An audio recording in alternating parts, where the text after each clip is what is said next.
Hello again, everybody. Peace of Christ to all of you. And this is Christian Prince with you again.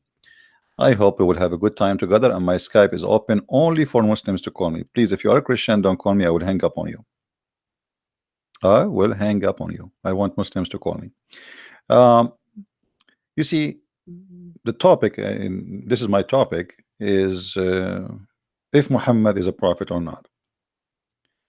If Muhammad is a prophet, then Islam must be from God. And there is one thing actually making me consider Islam, which is women. Me, a brother in Islam, the second you convert to Islam, Allah will flood you with women. Like, did you watch a movie cartoon like when the guy who opened the box and like a thousand of rabbits came out? That's exactly what will happen to you when you are a Muslim. Brother, you enter the heaven, brother, and right away, brother, there's 80,000 women, brother, waiting for you. I wonder sometime, I mean, why Allah is being so cheap? I mean, 80,000, make them 100. I mean, what you will lose? 2,000 more, 20,000 more will not make a difference for you. You are Allah. Only 80,000 women. What a guy like me, he would do with 80. This is not enough. It's not even good for a snack. I mean, this is not fair. It's very obvious that Allah must be true God. Otherwise, why he promised me a lot of women? Only true God can promise us a lot of women, and there's women you can see through their skin and their bones. Now, this is my challenge to the Muslims who they are listening. Who is the Muslim when I call me and give me any proof that Muhammad is a prophet of God? Because honestly, 80,000 women is not a good number. I mean, this is not fair. Do you want me as an Arab to take 80,000 the same as someone he is a Persian? That's disgusting. This is not even, it's not even halal, brother. Why Allah will give me, I mean, what he will lose? Why? Okay, I mean, it's not logical, it's not practical, and we Arab, we can take more numbers. The Prophet, as an example, he used to have sex with all his wives in less than 15 minutes, brother, and this is proven by scientifically.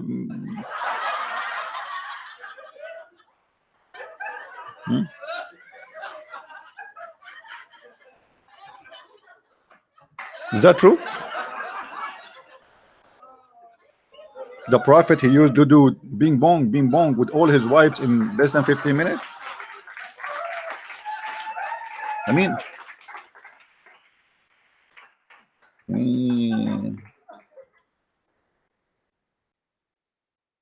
let's see the hadith so the Muslim they will not say I'm making things up. Oh boy. Sahih al-Bukhari. Sahih al-Bukhari. Anas ibn Malik said, the Prophet used to, oh guys, did you see the word there? Used to. It's not something he did only after he took Viagra. It's every day. He's used to. Okay, something like it's very normal for him. I mean, come on. He's a prophet, and because he's a prophet, he have a special sexual power. So, brother, the Prophet used to visit his wives. You see here, visit his wives, they mean having sex with them around during the day and the night. Man, this guy, he's like a rabbit. He don't stop. Prophet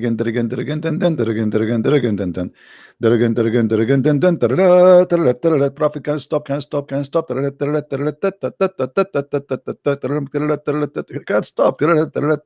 Prophet is keep going. Allahu Akbar. The Prophet, he cannot stop. And now the Prophet, and they were 11 in number. This is when they are 11, not 13. I asked Anas, like the guy, he was like, what? Really? He said, had the Prophet the strength for it?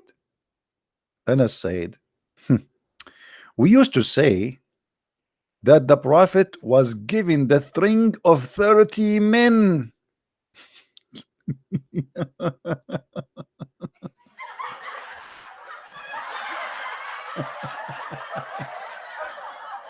Oh boy.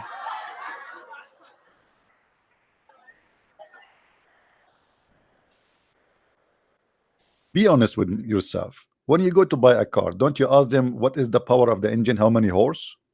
Here we go. The Prophet, he have the power of 30 horses.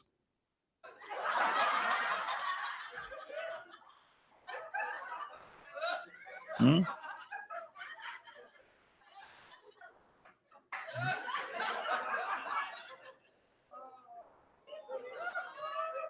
And then show respect, please. Show respect, show respect. And then we find the hadith where Muhammad he said, let me find the hadith for you first, that he was the most weak person between all mankind. Weak in what? Uh, weak in sex. Weak in sex. And then he invoked his God Allah, and he sent him a dish of shish kebab. Let me get you the reference so people will not say I'm making things up. And you know them. You show them the reference in the front of your eyes. You put them in the screen. You read for them the number. You show them the page, Islamic page, and still they say to you, liar, liar. I love it. Oh boy. Let's see. Reference.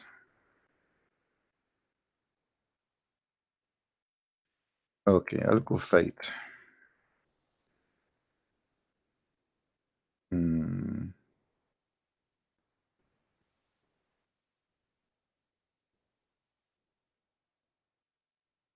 Kufayt is the same as you say shish kebab, you know. Like this, but it's not shish. It's a kufta. It's like she. It's kebab, but it's not shish. This is what is missing. Usually, it is something made in a tray. All right. Let us read together what it says. And I challenge any Muslim to say to me, "You are lying." Here we go. Let us show the reference. I will put it in the screen. The book of Lisan al-Arab لابن منظور.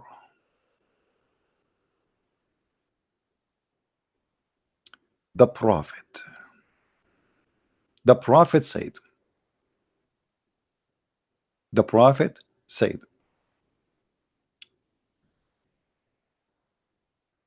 Oh, we went to a different place. Hold on. He said, أتاني جبريل بقدر يقال لها الكفيت فوجدت قوة 40 رجلا في الجماع. Translation. Jibril, he brought to me a dish, which means a recipe or a kind of food. It's called al-kufayt, which means kebab.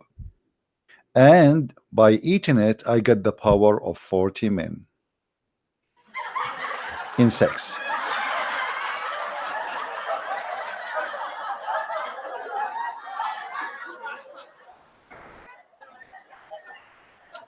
Do we have any Muslim have an objection? Any Muslim have an objection? Question. Why the Prophet, Allah, he sent him a dish of shish kebab to fix his problem in sexuality? Because according to the story, this is not all the story, by the way. According to the story, if we go, let us see here. Muhammad, he claimed that he was the most weak person. And by the way, it says here, Sahih. Sahih. This hadith is Sahih. All right. The Prophet was given al-Kufayt to help him in his sexual urge because he cannot have sex. Any Muslim here, he have any comment or he want to say to us what's going on. Why the prophet, he was sent a dish of shish kebab by Allah, delivered by Jibril, to fix his sexual weakness? Anyone?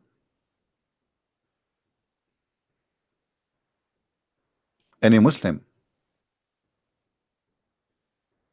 This is the book of An-Nihaya fi Gharib al-Hadith wal-Athar, saying the same story. We can show you tons of stories. And Muhammad, he said, I was the most weak person in sexual activities, in sex. And then I invoke my God, and he sent to me al-Kufayt. Do we have any Muslim would like to give us a call? Why Muhammad, his God, he sent him a dish of shish kebab to fix his sexual problem? Anyone?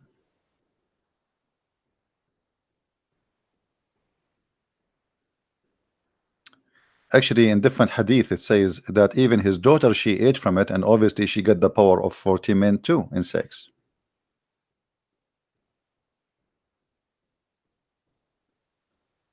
Who is a Muslim would like to call me and give me any reason? If you don't want to talk about this topic, no problem, but I want you to tell me how you can prove to me that Muhammad is a prophet of God. How me as a Christian, I will you know, I will enjoy my day, believing in Allah, worshiping Allah, if I see such a thing. Isn't it true the Quran says if Allah wants something to be, he said to it be, and it's going to be? So why he send him a dish of shish kebab to fix his penis? Any Muslim can tell us? Isn't it the Quran says kun fayakun? Be, and it's going to be. Here we go.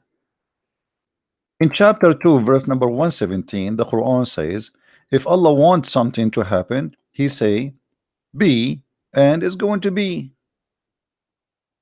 By the way, Muslims, can you show me one thing Allah created by saying be? Because your God Allah, he reported all his creation, none of them done by be. Example, Adam, Allah he fashioned, and the funny, Muhammad he said in different verse that the similarity between Jesus and Adam, that Adam is created from dust, and if Allah wants something to be, he say be. So Adam, he was created by be. Adam wasn't created by be. The Quran says that Allah he fashioned him, he mixed the mud, he mixed the dust with the water to make mud. Then he fashioned the mud, then he breathed into the mud. Then it took time for Adam to be alive after breathing into him. So where is be? And it was. Who is a Muslim would like to call us?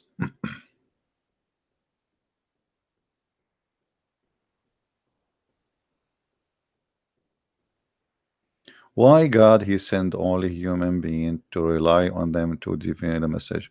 My friend, what do you want God to send you, a cow?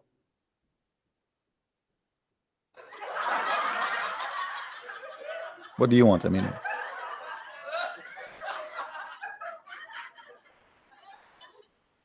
same time, we as a Christians, we believe that God he came to us himself,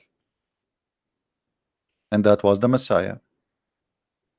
So it doesn't matter what God sent to you, still you will make excuse, right? Okay. Do we have any Muslim would like to call us? Our Skype is open.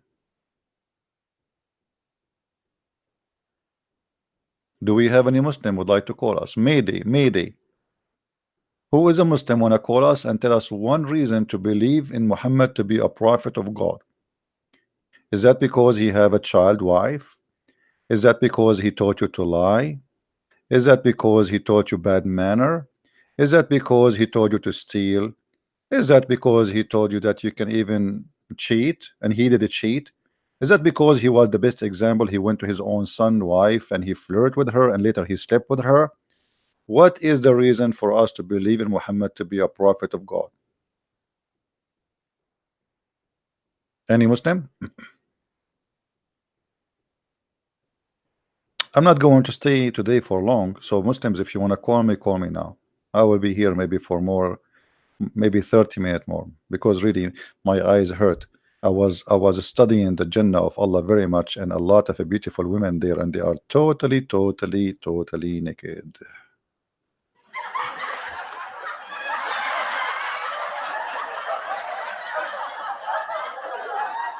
Any Muslim? You see, if we go and check the heaven of Islam, should we? I mean, we can go, but I wish a Muslim will call us to speak about it, or we can talk about anything else. I mean, just to prove to us how Muhammad is a prophet of God. Choose your topic. I cannot find anything like, you see, there is once I was in Asia, and I was like in a poor restaurant, you know, because I don't want to spend money, trying to be cheap. But the fact, no, I mean, I don't really, I'm not being cheap, but I don't really like to spend money.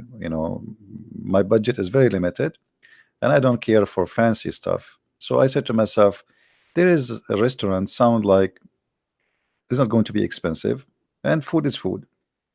So I went inside, and then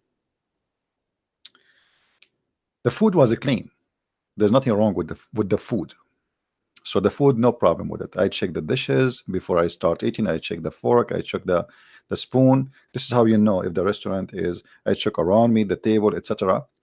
But then, brother, something unique happened. It's kind of a miracle. A fly stopped or stood in the side of the soup.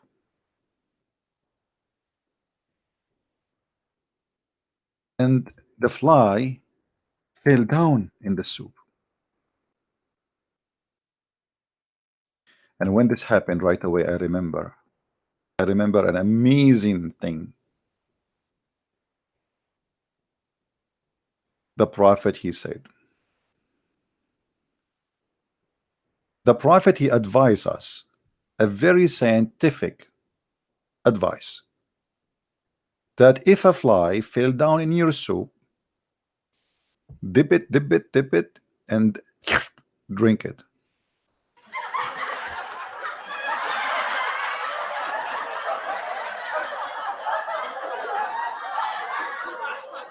Hmm.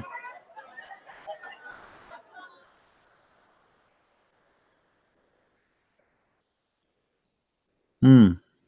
And guys, you don't know how yummy it was. I have to be honest here. I noticed that was very yummy advice. I mean, it is beyond your imagination. Uh, Muslim, they might say to me, where you get this from? This is Sahih al-Bukhari, brother. Hadith number 3320. I forgot we Arab. We should read from the right to the left. So it's going to be based in the Arabic language 0233. How the Prophet knew this? That in the right wing, oh, he did not say which wing. He said one wing, it has an illness, and the other wing has a disease.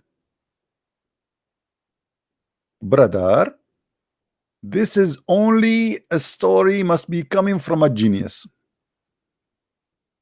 What happened? Muhammad is a very cheap man, and he is very savage. The fly fall down in his soup, and this guy is still eating, and the people are looking at him like, what are you doing? What the heck are you doing? Hello? Luke 19:27. Luke 19:27. Show me, explain me. Luke 19:27. Okay, my friend, I will show you Luke 19:27.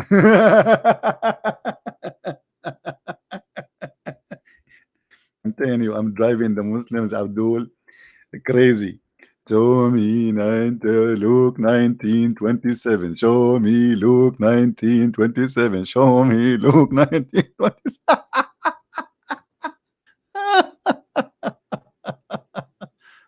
Oh boy.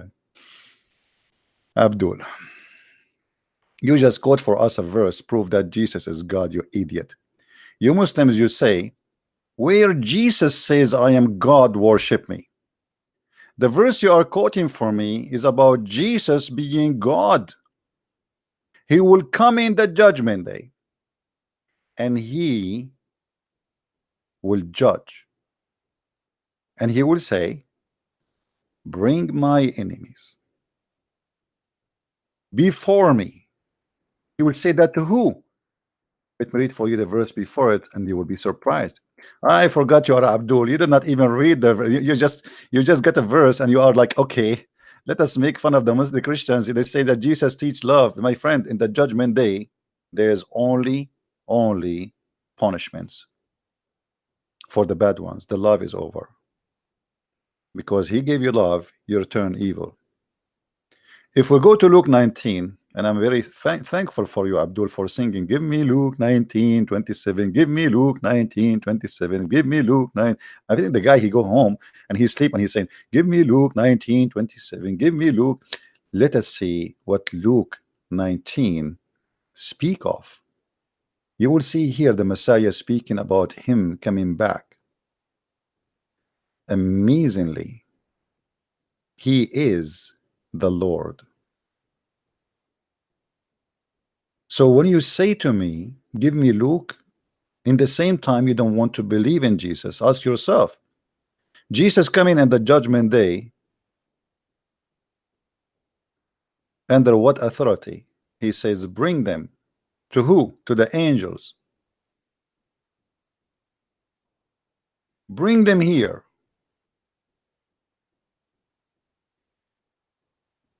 Stupidity is amazing. Don't you Muslims believe in the judgment day that your God will burn people? Even the Quran says, you see, if that making you upset that Jesus in the judgment day he will slay his animal, the animal, the enemies. Hello? Speak English. Do you speak English? I try, brother. Who is Do with speak me? English. Brother, who is with me? Which would not want me to reign over them. What? Kill them before me. Brother? Those who don't believe, kill them in front of me. Do you speak English? Brother, so what the problem, brother? So okay, so what does it mean? It mean that in the judgment day, hold on, let me explain to you. You asked me, right? In the judgment day, Jesus will ask his angels to bring you and bring Muhammad and say, those people, they are going, we are slay them for me, which means slay them and burn them in hell forever. Why? Because you do not believe in him. What's your problem? Okay, so those who do not believe in Christianity should be killed. This is judgment day, my friend. Okay. Don't you believe in the same in Islam, Abdul? No. What if I show you that? Okay, show me. Okay. Well, the Quran says in Islam, not only in judgment day you will be killed, even in today. Here we go. If we go in chapter 9, verse number 29, do you see my screen? Yes. All right.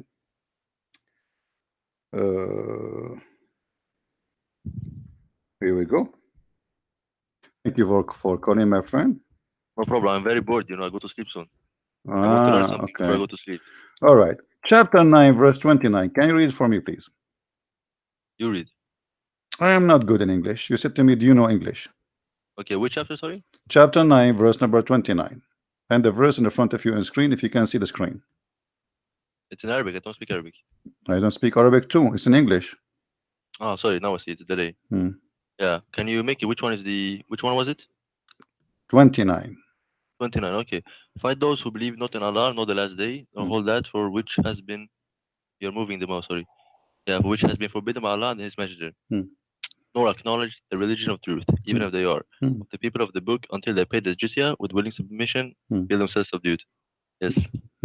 So? Yes. Does it say that you will kill the Christians today, not in the judgment day? Exactly. Okay. So why you're upset from judgment day, but you're not upset from today killing people? Just because you don't believe? Because ours is true. Because yours is true, so you kill people. Okay, I see. And okay, as long you are the one who said ours is true, can you prove it to me? Go ahead. I don't have time now. Maybe tomorrow. Well, why you don't have time? I mean, give me 15 minutes from your I majesty go to sleep time, now. please. 15 minutes from your majesty time. Just 15 No, minutes, please, please. That's not enough, bro. That's No, not no, enough. That's please. not enough. We are desperate looking for a Muslim. He can give us any proof. Just a proof, one proof before you go. Hit us, hit us. Give us a No, proof. because you will not believe it. You will not believe it. You're not what? You will not believe it. Oh, just tell it to me first. How you know? Are you God? How you know if I will believe or Bro, not? there are so many videos out there. They tell you truth, but you don't believe My it. friend, give me an answer. What is the proof that Muhammad is a prophet is God? Because is that because he said false prophecy? Is that because he said that you can cheat? Is that because he said you can lie? Is that because he said you can steal? Is that because even the Muslims they accuse him that he stole an underwear? Exactly. You're right. Oh, because he stole an underwear. This is make him a prophet? Yes, you're totally right. Sorry, man. That's wonderful. Guys, the reason Muhammad is a prophet for this Abdul, because he's a prophet, was accused by the Muslims, not by the Jews or the Christians, that he stole an underwear. Totally. Totally. I'm good, Abdul, now. Okay, so why your prophet he stole an underwear according to you? As long you like you acknowledge that. What is the Sometimes reason? we need underwear. Sometimes we don't have. We need to steal. Okay, so your prophet you don't have one, so he stole an underwear. Okay, why now the Muslims don't go and steal another underwear instead of attacking the prophet and humiliating him, and then Allah he have to send a verse from the sky from heaven with Jibril. It's about, it says in the top of that, in the top of the delivery, it says top secret the underwear. Okay, can you prove to us Bible is the reliable source? Don't change the topic. No, why changing? Why changing? Bible. Here we go. You are the one who showed. Why Okay, changing? okay, Why okay, changing? okay. I will prove to you the Bible is the reliable source. Okay, you change the topic, Yes. no problem. Okay, If you prove me, I believe. no problem. I'm so glad that you know how to read English, not Thank you very like much. me. Okay, all right. Read for me chapter 2, verse number 89. Okay, it's loading. Let's see.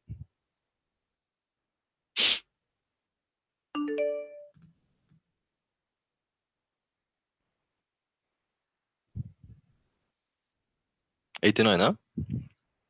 It's verse number 89. And when there comes to them a book from Allah, confirming what is with them, although from of old they had prayed for victory against these without faith. Okay, When there comes to them that which they should have recognized, they refuse to believe in it, but the curse of Allah is one of those without faith. that's wonderful. So confirming what is with them. How you asking me to confirm what is with us, but Allah confirm what is with us? No, I wanted to confirm the Bible is reliable source. My friend, the Quran And it is true to confirming what is with us. The Quran, don't you believe in the Quran now? I do. Okay, so why you don't accept what the Quran is saying? Chapter 2, verse number 91. There's there's many verses in the Quran saying that. Chapter 2, verse 101. I mean, there's many verses as you see in the screen. So the Quran confirm what is with us to be truthful. Are you against that? No. So you've been refuted. Quran agree that we have what is confirmed to be the truth. Wow. My eyes open now. I'm glad it's not your chest, because according to the hadith, there's two angels and they opened the chest of your prophet and they cut him all the way from his throat to his balls. Do you know the hadith? And then they stuffed his balls, I mean sorry, his throat, with dish of faith and knowledge. It is from Bukhari, the hadith. Yeah, it's in a Bukhari. Yeah. What do you think about? I don't think Muslims believe in it. You don't believe in Bukhari, right? Bukhari is full of lies. Yeah, because it contradicts the Quran. I think so. Where it's contradicting the Quran? Where it says? Where is the contradiction with the Quran? Yeah, because it's man-made scripture. Sorry, where is the contradiction? Where is the contradiction between the story of cutting his throat and stuffing it with wisdom, dish of wisdom and dish of faith, and the contradiction with the Quran? Which verse? Can we see it in Quran that he stuffed all this stuff? No, but there's many things not in the Quran, but you Muslim believe in it. As an example, in the Quran it says you can do mut'ah. Do you do mut'ah? What is that? Mut'ah is you hire a woman to have sex with you, you pay her. No, we don't do that. I don't think so. Well, this is in the Quran. Do you know anyone who does that? The Muslims. Muhammad. Where? It's in the Quran, chapter 4, verse 24. Show me. Yes, I will show you. Okay. Are we going to spend the day saying show me? Okay, I will show you. Yes. Right. Until I go to sleep. Okay. Well, I will let you go to sleep, my friend. You are a kid. Let your dad call me. Where is the other Abdul who was calling me? His name is Islam Allah. Call me, my friend. Call me. Let me call you. We want someone more adult.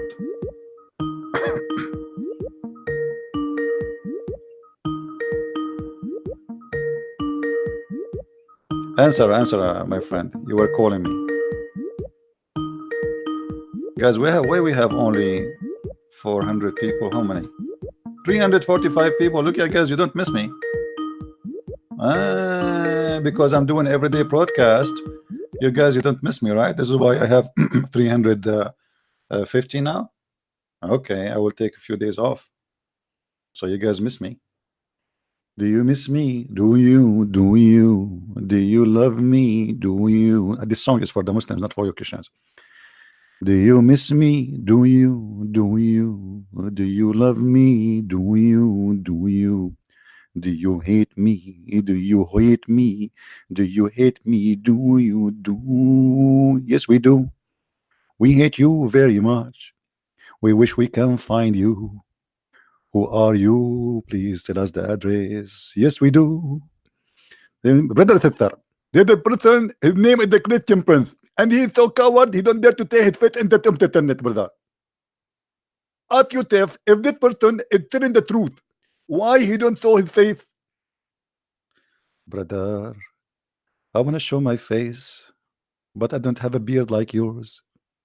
And this is making me feel embraced to be showing my face. Brother, it's not easy to be like you. You are so handsome, oh you. Zakir Naik, brother, you can beat all of us, oh you. Do you love me? Do you? Do you? Unbelievable. Unbelievable. Mean man. Okay. Guys, don't block the Somali boy. Come on. Put yourself in his shoes. Don't, why are blocking the Muslims? Admins, really, I'm serious. Don't block them. Anyone, don't use an aggressive language, don't block him. Even if he says, Christian Prince, you are stupid, don't ever block someone who say anything like that. As long as you don't go out of the line, don't block him, please. Otherwise, I have to remove you from the moderation. It's not enough that he is a Muslim. In the top of that, you block him. I mean, already he's blocked.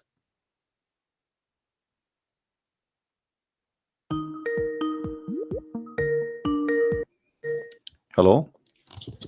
Hi, CP. Can you hear me? Yes, my friend. How are you? Hi, I'm fine. Yes, I wanted to share something with you if you give me a few minutes.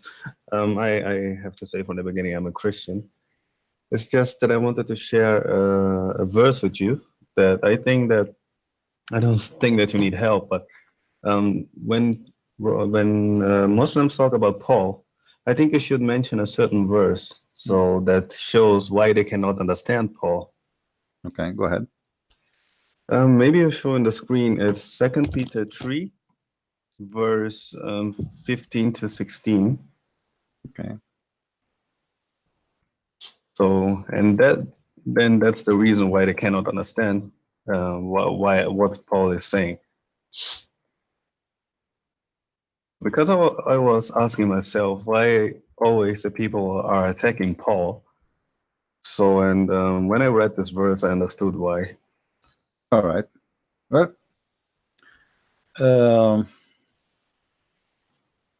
you want to read it from 13 to 15, you said? 15 to 16. 15, 16. Should be And enough, this is yes. 2 Peter 3, right? Yes. All right. So I can read if you want, or otherwise. Yeah, you can read. Go ahead. I will put it on the screen. No problem. Okay, it says, bear in mind that our Lord's patience means salvation, just as our dear brother Paul also wrote to you with the wisdom that God gave him. In 16 says, he writes the same way in all his letters, speaking in them my of friend, these matters. hold on. You are reading 2 Peter 3 from starting from where? 15. From 15. Okay. Yes, and 16. Are you sure from the number? 2 Peter Yeah, 2 Peter 3. Okay. Let me check. Okay, There's go ahead. Go Peter ahead. talking about Okay, Paul. go ahead. Read. And in 16 says, he writes the same way in all his letters, speaking in them of these matters. His letters contain some things that are hard to understand. Now you'll get why Muslims do not understand him. His letters contain some things that are hard to understand, which ignorant and unstable people they distort his words, as they do to the other scriptures, to their own destruction. So it's clear in these two verses why they cannot understand Paul. So next time when you talk to a Muslim and he talks about Paul, maybe you mention this from the beginning, why he cannot understand Paul, because they are ignorant and distort the word not only from Paul but also from other scriptures, like it said, to their own destruction. So My this is what friend, a lot of don't people waste do. your time. Don't waste your time and read for them any of those scriptures, because in order to make somebody listen to you, before to make somebody understand you, you have to make him listen, right? Yes, of course. And this is the problem with the Christians. They do not know how to make Muslims listen. Have you ever watched cartoon before? Yes. Okay. Did you see the uncle of Tom when he hit Jerry in his foot so he will get attention? Yes. Okay. You need to hit the Muslim in his foot sometime, not physically for sure, in his bum, in his head, to get his attention. And the only way to do it is not to read for him a verse from the Bible, is to make him see how stupid his book. So after you show him how stupid his book, then you can quote for him whatever you wish from the Bible. Don't waste your time. Otherwise, before that, you are just wasting your time. Yes, maybe you're Are you right. getting my point? Yes, of course. There's But no maybe need. at the end, There's no so- need to quote for them from the Bible anything about Paul, because they believe in Paul or not, they believe in Jesus or not. That will not make any difference, because anyway, they've been taught a lot of false information about us, which is preventing them from believing. So before you go there to quote from them from Paul, you will say to you, who is Paul? I mean, why even let us say Paul, he said that. So No, it's Peter talking about Paul. I mean, let us say, explain about Paul. So Yeah. if they give them Peter, if you give them even Jesus saying, they don't even believe that Jesus said that. So you know, And they will ask anyway. we have to know what is the problem before we try to solve the problem. What Christians do, they try to solve the problem before knowing what the problem. They think the problem is they don't understand Paul. It's not that. Or they don't understand the Bible. It's not that. It's about they've been told false information about us. If Muhammad said, you know, did you ask yourself why the Muslims don't question that Mary, she was a virgin? Just because Muhammad said so, correct? Yes, of If course. Muhammad, he They said, believe everything if they say. Muhammad did not say that in the Quran, then all the Muslims will make fun of you. So Yes. the problem is not the Muslims, they are not don't understand a verse in the Bible.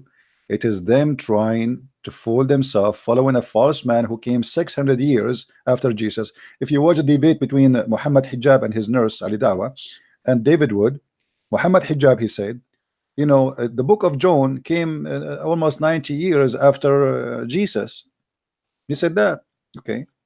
But Muhammad, he came 600 years after Jesus, spoke of Jesus. How you believe the one who came after Jesus 600 years, but you don't believe in the one who came or who wrote a book 90 years after Jesus?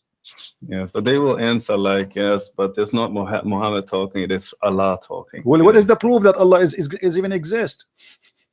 Allah is talking. Yes, but that's how they try to answer All this. right, my friend, let us give a chance for the Abdul to call. Thank you for Yes, calling me. yes. Thank you. Yes, thank you. Thank you.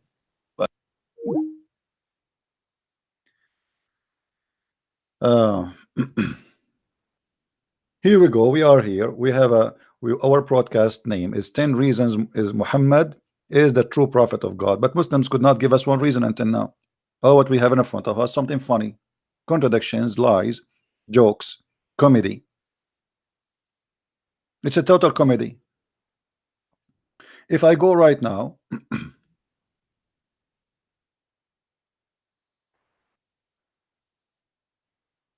and I try to find something serious in the Quran,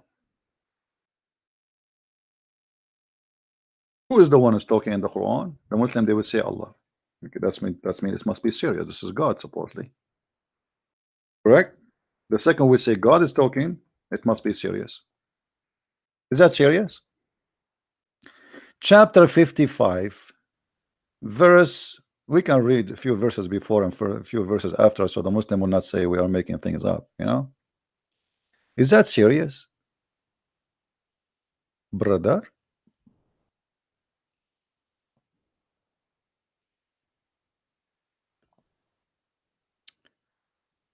Who is a Muslim would like to call us and read for us those verses, because they are, I find them truly very interesting. Obviously this God must be true God. I mean, this is a truly a book of wisdom. Which translation, Muslims, you like me to read for you from? Yusuf Ali, Biktal, we have Burger King, we have McDonald's, we have Jollibee. I mean, which one you want? All of them the same stupidity. This is God is talking? Huh? Brother, in the heaven of Allah, there is from every fruit two kinds.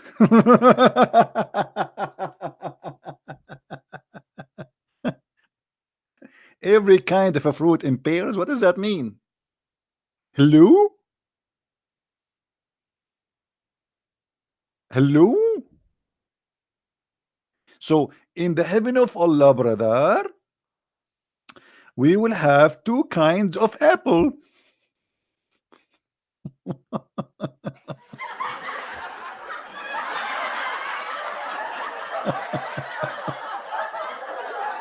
Oh boy. This is too much. This is very serious, brother. Allah, brother, brother, in the heaven of Allah, brother, Allah will give us from every fruit two kind. As an example, a green watermelon and a green watermelon, brother.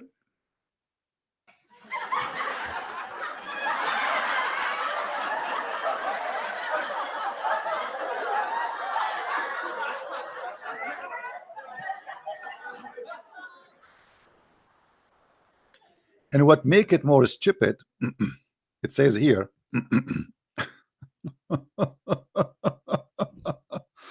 I mean, this is really so beautiful.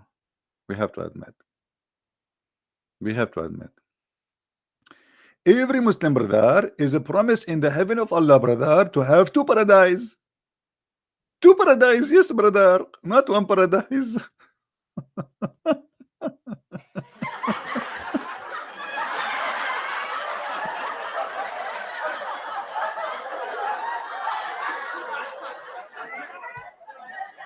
Question, brother.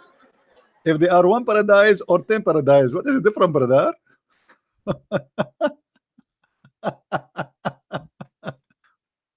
Any Muslim can tell us? What is the point of saying I will give you 100 paradise? If paradise is paradise. Hello? Every Muslim brother will have two paradise? Hello? Dr. Zakir Naik, brother. Where are you right now, brother? I am in paradise number 1. Hey, brother, are you going to paradise number 2 later? Brother, yes, because I have a delivery from Amazon, brother. I have to go there.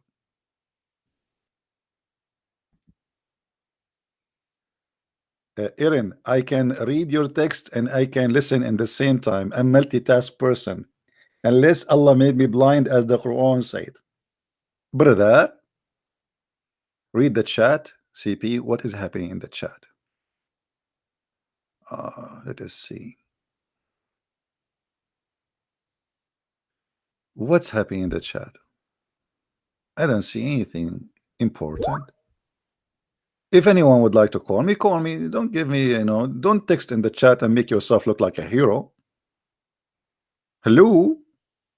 Here we go. My Amazon is open. Call me and explain to me. Allah will give you two paradise, brother.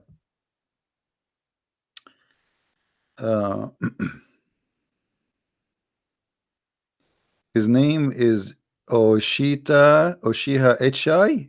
Okay, my friend, Why I want to call you? You call me. If you like to call me, call me.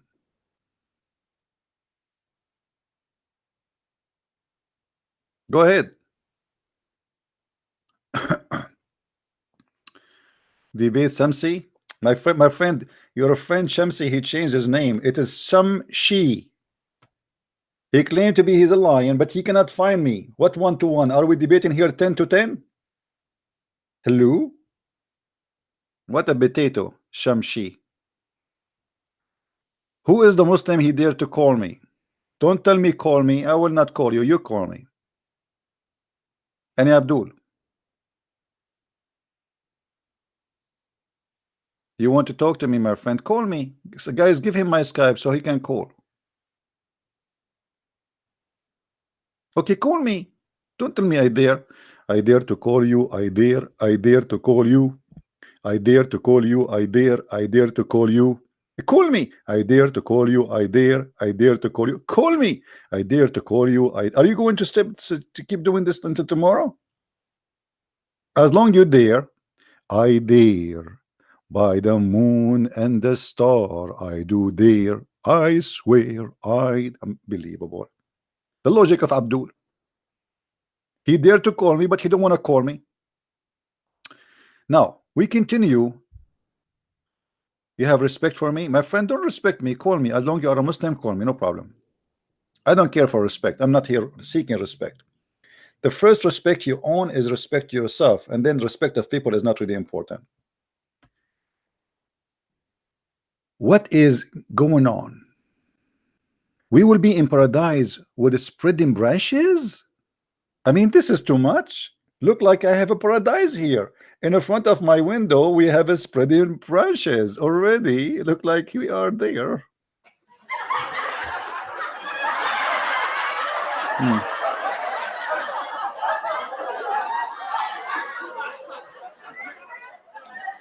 And I don't wanna forget to mention to you that the God of Islam, he is a rapper. He's a Snoop Dogg. What's his name? Snoop Dogg or Snoop Dogg? I don't know. Look, he keep repeating the same sentence.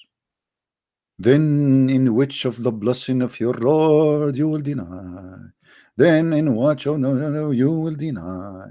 When you deny, then deny, then deny.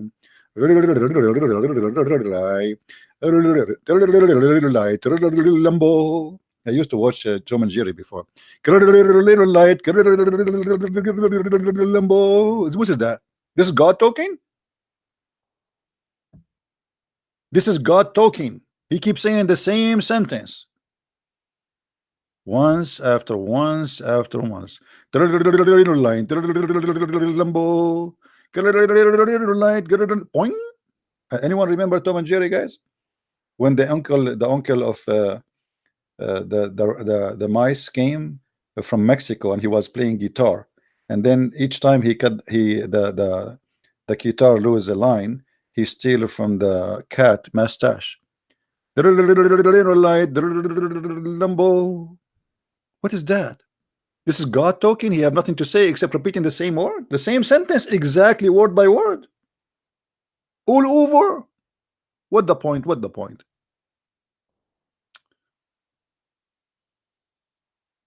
Any Abdul?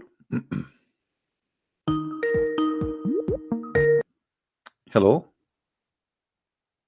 Hello. Yes, my friend.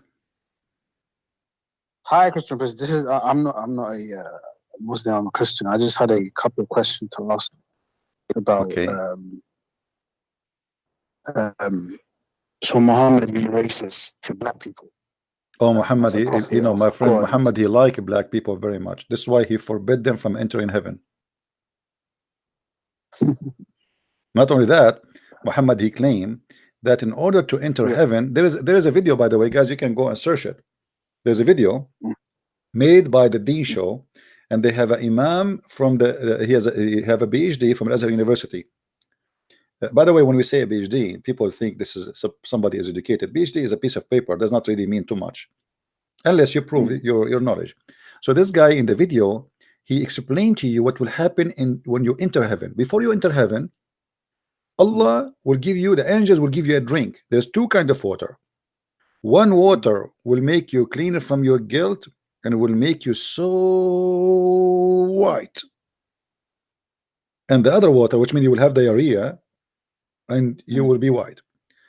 And the second water will make you so tall, like Prophet Adam, and you will have the face of a Prophet Joseph, and you will have the age of a Prophet Jesus. So this is what Muhammad is about. Go ahead, my friend. We are listening. Hello? Hello, yeah. Yeah, go ahead. What do you want to say to the Abduls? No, I just want to, like, I've got a couple of friends, not friends, but people that I know. I'm from the UK. All right. And there's black people that are, of course, Muslims, and I always want to show them that Muhammad being racist towards their own race. But they tend to ignore to what he's saying. I think it's in the hadith. I forget what it was. Him saying the Ethiopian is a Satan or something, or black man being Satan. Yeah, black man, Satan is a black, the devil is a black. Muhammad, he said, وَقْتُلُوا كُلَّ أَسْوَدٍ بَهِيمٍ. Bahim in Arabic mean totally black. Anything is a black, is should be killed. Anything is a pure black, not black. You have to be pure black, and that will make you African, right? If you are, because there's no way an African, he will be half white, half a black, right? So if you are pure black, Muhammad, he said, kill him. Wow. Yeah. Any says that. Would you direct me or tell me where it says that so I can okay, we can find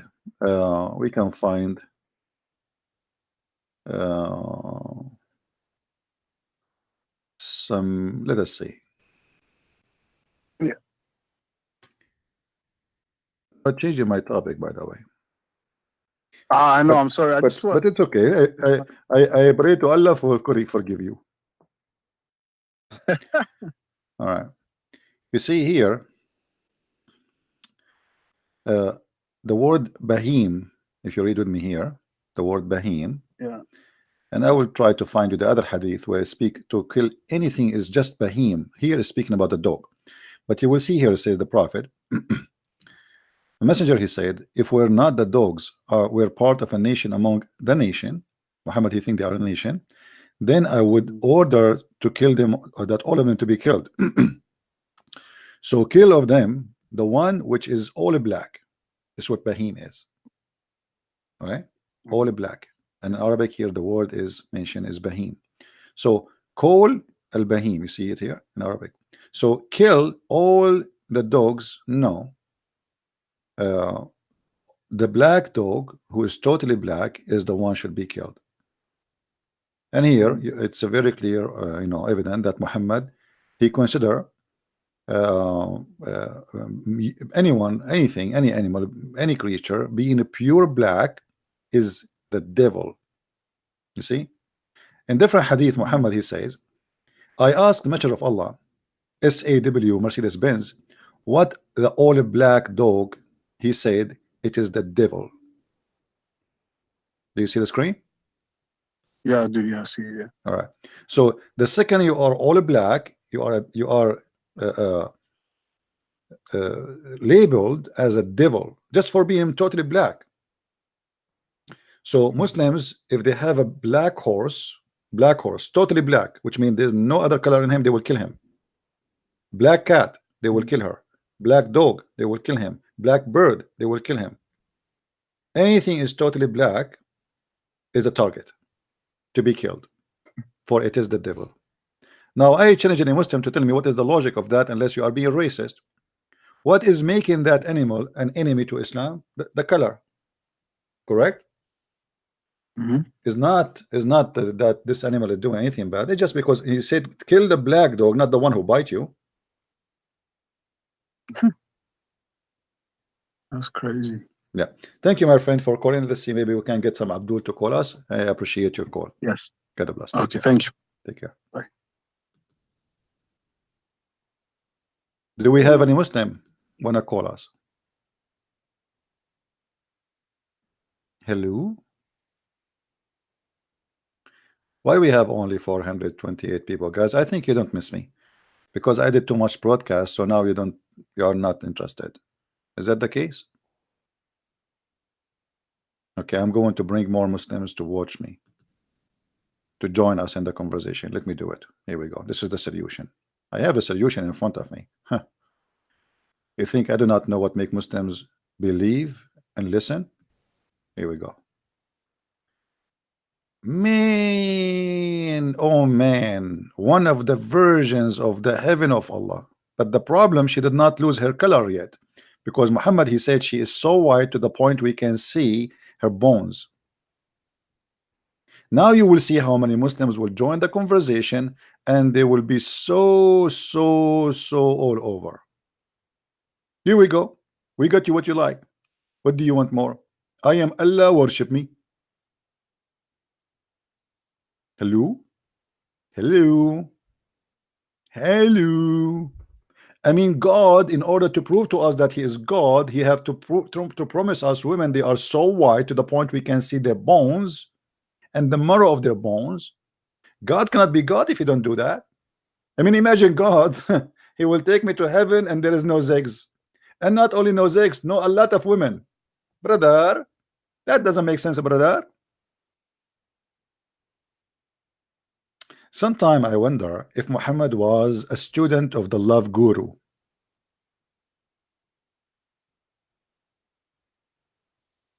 Hello? Hello?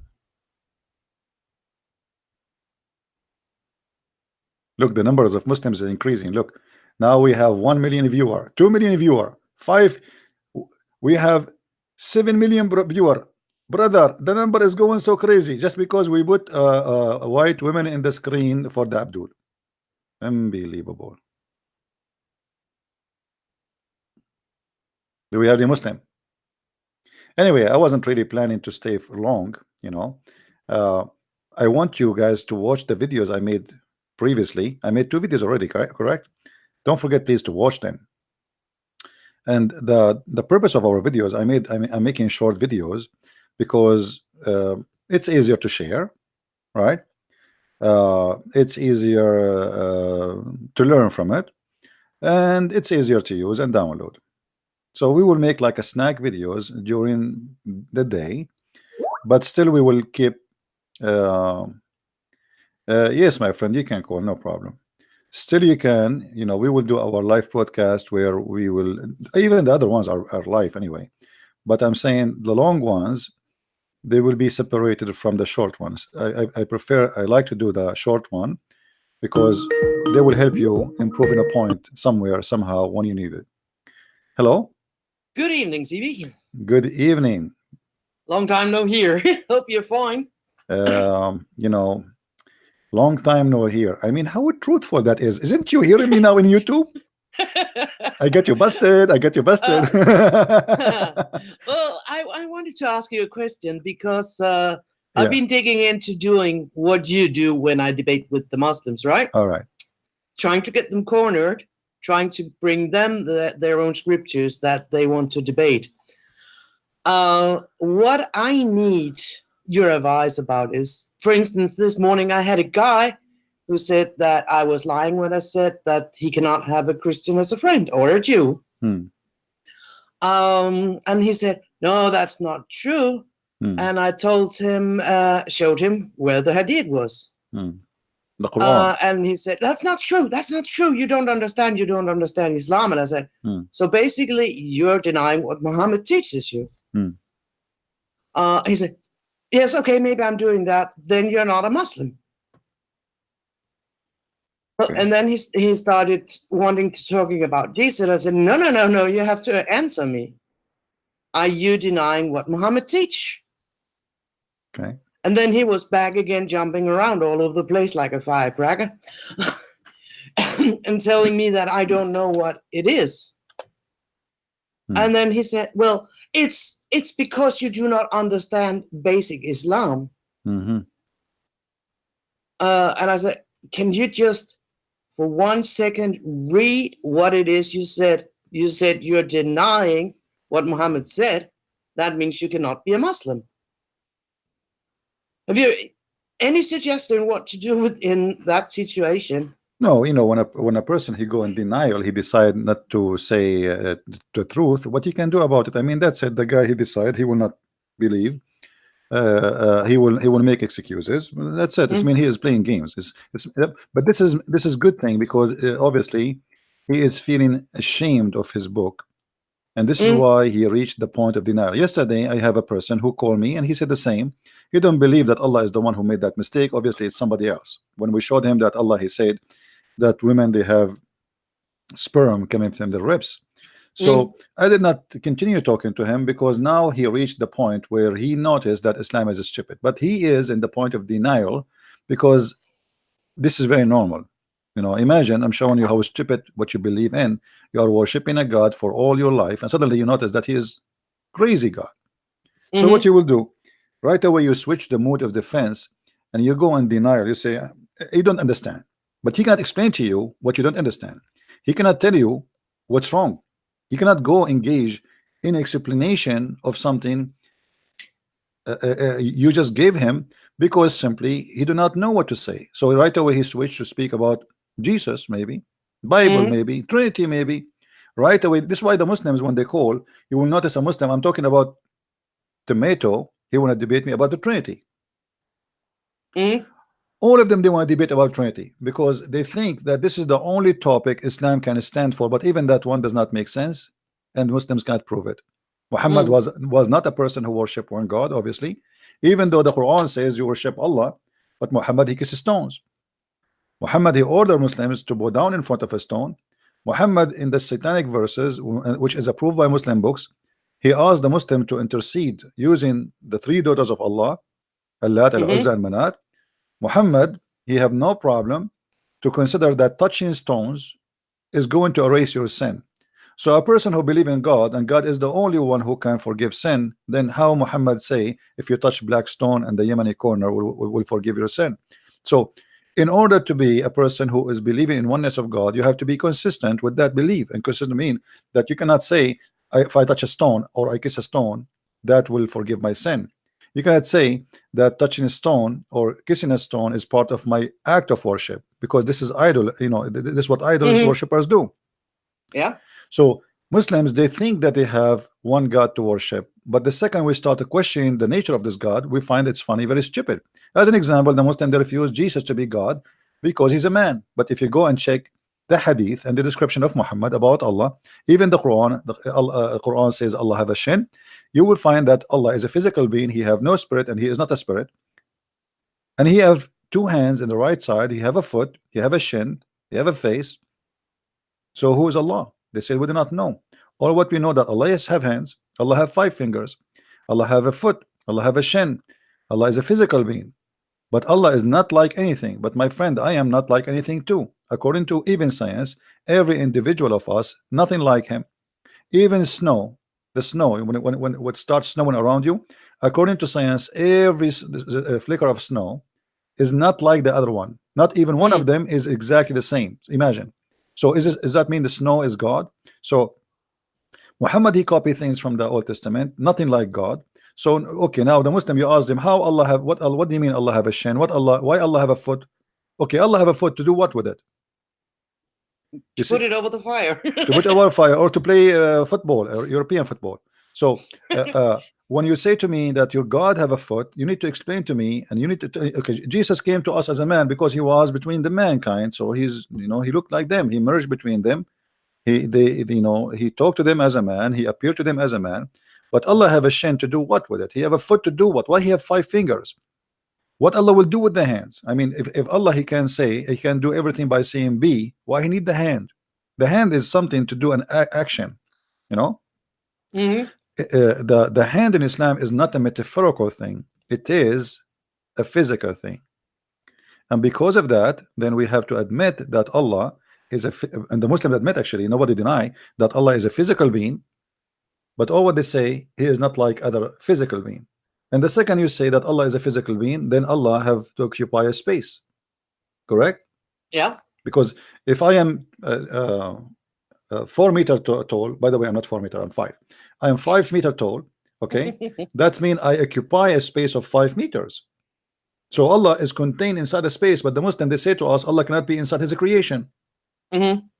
Even the hadith says that Muhammad, he said that above Allah is air and underneath of Allah is air, which means he's inside the air. Yeah. So how you refuse Jesus to be God just because you say how God can be inside his creation, because the flesh of the man is a creation of God, but yet Allah himself, he is inside the creation, and there's tons of proofs for that. Yeah. So let them say, and if they can prove us wrong, they are welcome. Oh well, I just used the scripture to do what Jesus told the disciples: dust their feet and leave them. And then I came back like 2 hours later. He had been screaming and shouting on text for like 2 hours. Well, you know, it's better to get him busted always from his books, because that will make him more angry. Yeah, but it's just like when you have them here shouting, then they don't want to listen to you. It was just like, what? What are you doing? I told you I left.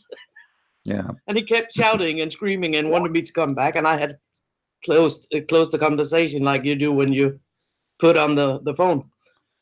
But that was just my question. So that means that the more angry I get them, the more right I am, so to say. Well, the always the reason for somebody to get angry because you hit something, it hurt, you know. The more you get them angry, it's mean you are going in the right direction. If they are relaxed, it's mean you are saying nothing. You know? Okay. Yeah. Yeah. It's like working in the teeth of somebody. Oh yeah. Well, and I just want to tell the people out there who hasn't gotten your books, go get them, because I gained so much knowledge. Now I have all 4. When are your next book coming?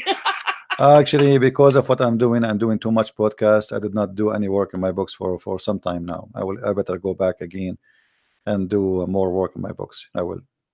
Oh, that's good. And actually, I have a book. Even I have a book is already translated and ready, but I have to fix some Arabic text to the Indonesian language, which is really good to have. And because I don't have time, I'm not working in that. And otherwise, the brother who translated the book, my book, to this language, he finished it almost a month ago or more. Wow.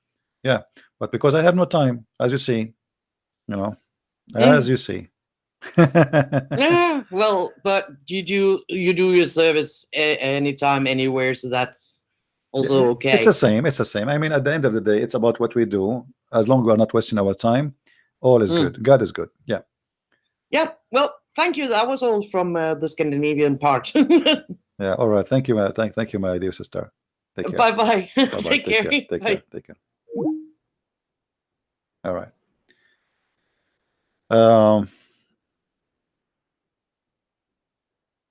The book on Paul. What the book on Paul? I'm not sure what do you mean. Do we have any Muslim would like to call us? Mayday. Any Muslim would like to call us?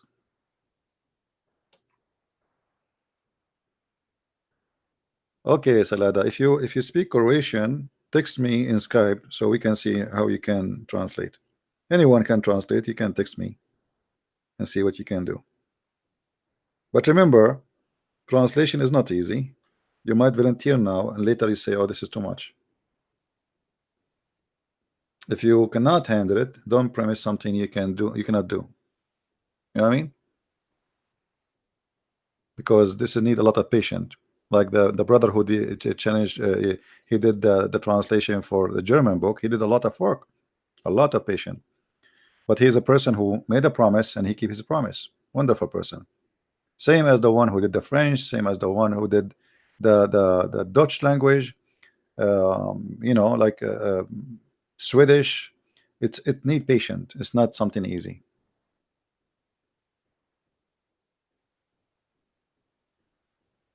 You can always get your Deception of Allah from Amazon, .France or .Germany, you know. I think it's free shipping. Basha, I don't know. We need the translators. I wish I can have all my books. Actually, there's a language I wish I can translate to, which is the Chinese, because we have more than 1 billion and almost 400 million Chinese. You know, that will be very important book. If there is any one of you speak Chinese, that will be wonderful. Actually, I tried really to get somebody to translate Chinese, but they ask for a lot of money, and I'm not a rich person. I don't want to say I'm poor. I am not. The Lord, He provided me with my brain and my faith, and that make me rich. But I'm not a person who have money or making really good money. So I have to be only with the help of somebody do volunteer work. As simple as that. Well, if you are Chinese, listen to my Chinese, my friend, and tell me how good is my Chinese. Ching pong, hee haw, hee haw. I was saying to you, in the name of Allah, the most mercy, the most merciful. I don't speak Chinese, sorry. If you know Chinese and you like to translate, let me know. Text me in Skype and let us see what we can do. All right, will be wonderful. Do we have any Muslim? Any Abdul? Hello?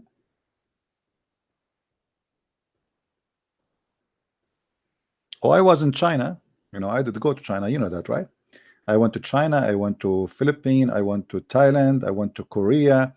I went to Bulgaria. I went to Romania. I went to France. I went to Germany. I went. All of this is just this year. Believe it? Unbelievable. It's like Discovery Channel. And actually, I'm invited to go to India. I just received a text actually in Skype. There's a church inviting me there, and I was in Texas last week. Answer me why you are scared. There's a Muslim saying to me why you are scared. My friend, I'm calling you. You answer. Go ahead.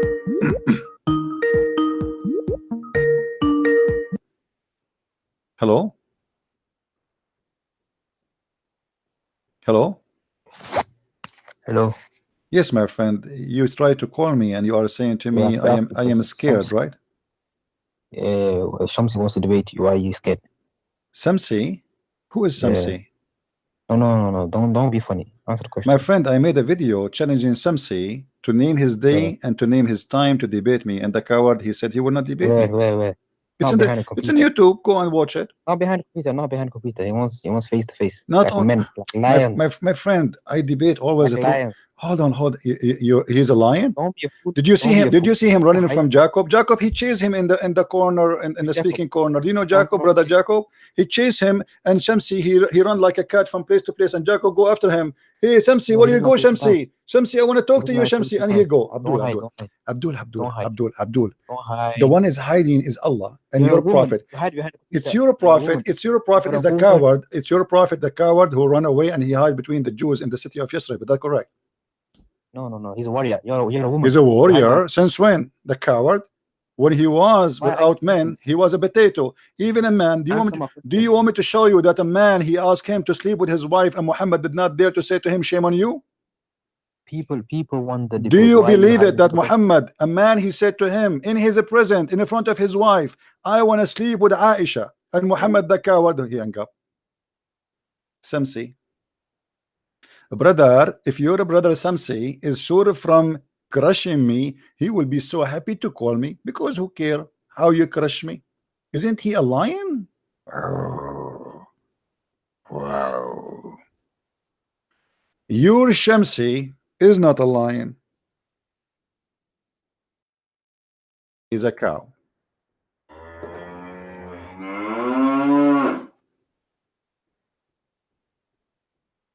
A cow without milk. Otherwise, you Muslims, you ask hijab, you ask his nurse Dawa to debate me. The guy, he said, yes, I will finish him, brother. Let him come to me. He knew that this is impossible. Why I want to go to all the way to anywhere to talk to a kids?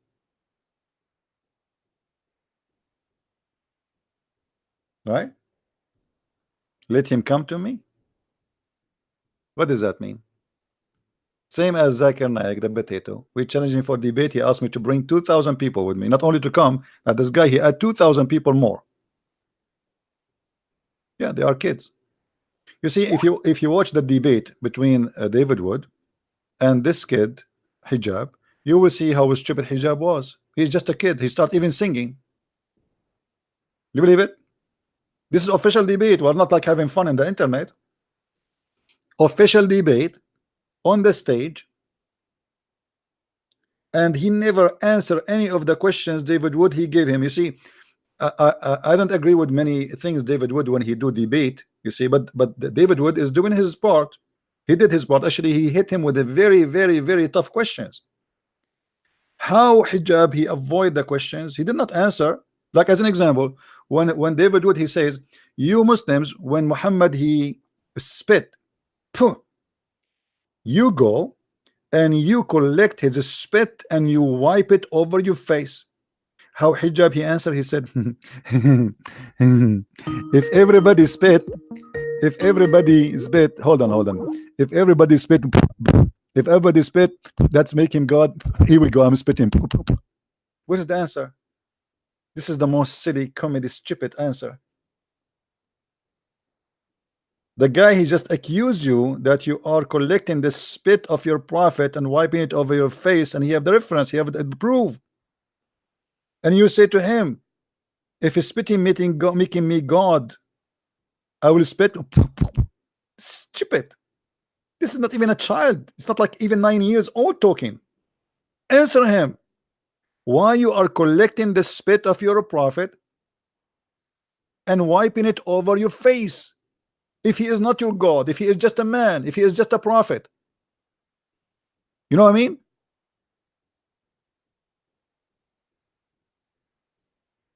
David Wood, he asked him many questions, none of them is answered. It's very childish. He's a kid. And this is why I say people like those, they need someone like me. Why? Because I am the best to teach kids how to behave. David Wood was kind, treating them with respect, being a professional, and controlling himself not to go down to their level. But my friend, when you speak to a savage one, you cannot stay. I mean, you cannot win a war with a savage if you don't go savage too. As simple as that. This is truth. You cannot. It's impossible, because you have to go down. Imagine you're going to fight with the pig, and you don't want to go in the mud, and the pig in the mud saying, "Come to me if you are a man. Come to me if you are a man." Right? And this is what this guy he was doing in the what it's called debate. He said, "Show me, silence me, show me," and he moved his finger like, "Show me," like a bunch of kids. Silence me. Can you show me? Can you? Hello. Yeah, hello, Christian Prince. Hey, This my is friend. Abbas. Yeah, I called Abbas, you how on are you? Monday, and ever since I'm being blocked. My friend, if you are blocked, you will not be able to call me. What did I do wrong? I mean, can't you take criticism? My friend, if you are blocked, you will not be able to call me. So don't lie. No. This is my daughter's account I'm using. Ah, Not okay. lying. Maybe you said something wrong. I don't remember you. Maybe you said. Are you the one who said the F word the days ago? Oh no, I would never say that. I Okay, would go never ahead. What do you want to but say to I us? would Go say ahead. that to you. You are a hypocrite, and I'm going to expose you as a liar. So All right. I was blocked. Okay. I thought you have a thicker skin than that. My but I friend, heard people were swearing let us at go to you. business. Let us go to business. Expose me. Go ahead. Well, as you were saying, I just saw I come down to your level now Okay. to debate with you, just for the betterment of some people. Mm-hmm. And I am a layman, I told you before. But as I said last time, I want to expose your lies, if you allow me. Is that all right with you? Go ahead. I'm listening. Okay. Now, I heard you talking to somebody a few weeks back, and there was a Muslim guy who converted to Christianity. Mm-hmm. And I feel very sorry for him. Okay. And you actually tricked him with the hadith, weak hadith, and then you made a lie on that hadith. So I want to know, if I'm wrong, correct me.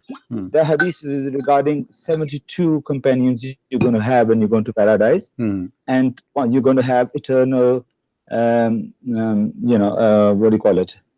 Your private part will be never go down. Right. It will never go limp. Yeah.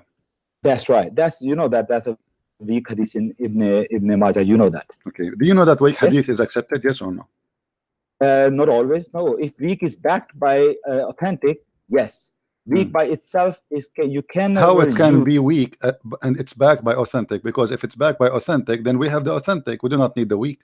No, but that's why weak is there. So if there's authentic there, so you can back it up and you can just leave it there. But okay, my friend. If this hadith, are you saying this hadith is totally rejected? I wasn't saying that. Let me finish what I'm going to say, please.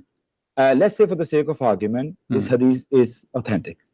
Yes, but the problem is not there. Problem is further, that you lied. In what? You said to that guy, you said, 70 women will come from hell and 2 from the Houris.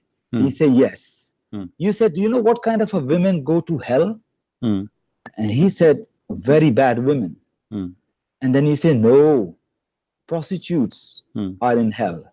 So 70 prostitutes will come in paradise, so you can have a lot of sex because they're expert on that. Now my question to you is, you're supposed to be a learned man, not ignorant. Are every woman, according to Islam, who are in hell, are they prostitutes? But your Quran, your verse, here, the hadith describe that they are special women. Do you see that or no? Special in what? They have nice breast and nice vagina. Is that hadith saying that? It says that in front of you.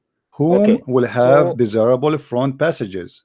So good women do not have desirable breasts. Okay, thank you very much. So why you're hold on. What kind of a qualification those women they have to go out of heaven?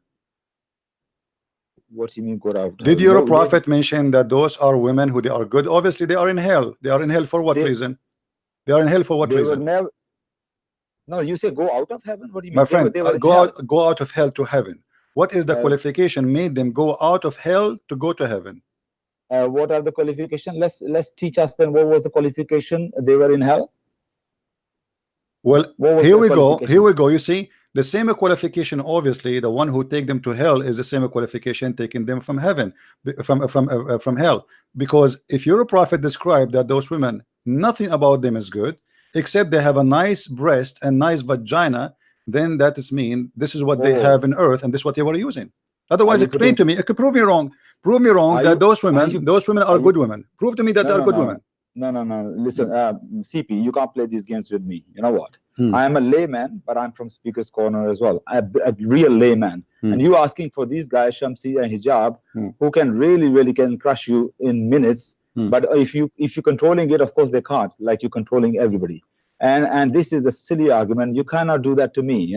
I want to read that hadith. Yeah, you're putting your words into hadith, and that's exactly what you do all the time. You put a little bit of your words to twist things. We are talking about the women of hell. When this hadith say they're going to come, why they are in hell? Why are they in hell? Okay, tell me one thing. Listen, I'm not attacking you or anything. Let's say there's a very decent Christian woman, go to church, they do a very good thing, or very good Hindu woman.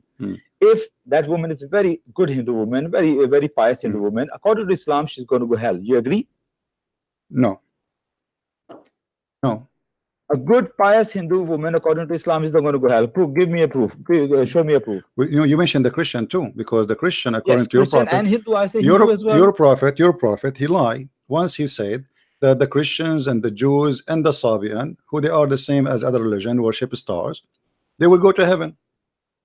Okay, what that means? That means there's many people will go to heaven. So there were Christians and Jews and Sabians, they lived before Muhammad Sallallahu Alaihi Wasallam. But he was not talking about people who lived before. He was talking about those who believe in Allah and the last messengers and etc. and the Jews and the Christians and the Sabian. He was speaking in the moment. Right? I don't think he was talking about the present tense. He's talking about the people of Jews, Christians, Sabians. My friend, he was talking to people who they are. When you say he didn't say the Jews who pass away. He didn't say the Christian who pass away. He said the Jews. When I say the Christian, the Hindus, the Buddhas, the atheist, they will go to heaven and they have no worry. It's mean I'm talking about people who they are will be in the moment. Look, you have all the details with you. Can you provide that? What is the number of the hadith? Let's have a read, because you know what I learned from you only in 2 weeks. I learned from you. You twist words. What you hadith really you are talking about? What hadith? Whatever you saying that these people are going to go say? Oh, sorry, Quranic verse. Where's the Quranic verse? Sorry, Sabian said. What Quranic verse is that? Let's read it. And anyway, that is beside the point. I will deal with this point. Seriously, wallahi, I will deal with this point. Wallahi, I like it. Wallahi, go ahead. Okay, you don't want me to say wallahi? It's funny because you are using the name of your God in vain. Wallahi. I apologize. See, here we go. I apologize. Hypocrisy. Okay, thanks for correcting. Chapter 2, verse number 62. Chapter 2, verse number 62. But I say we will deal with it. But first I deal with, let's say, the Hindu pious woman. Are they going to go hell according to Islam or not? They will go to hell? According to Islam, the good pious Hindu woman is going to go hell, yes or no? Nothing mentioned in the Quran that they will go to hell. So use your imagination then. Well, if she is, maybe I don't know, maybe if she have a nice vagina, she will go to heaven, as you see. Prove me wrong. Prove me wrong. Why your God never mentioned the Hindus?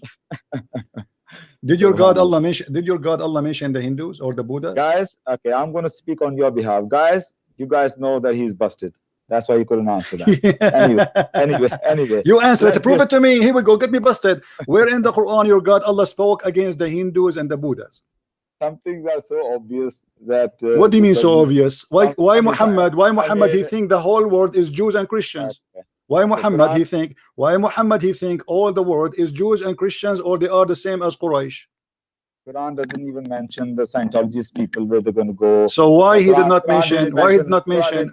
Because you're probably, my friend, the Quran do not even know what the Christian believe. The Quran believe that the Trinity is Mary and Jesus and Allah. Okay, are the Hindus are polytheists or not? My friend, is that true? That the Christians believe that Mary and Allah and Jesus is the Trinity?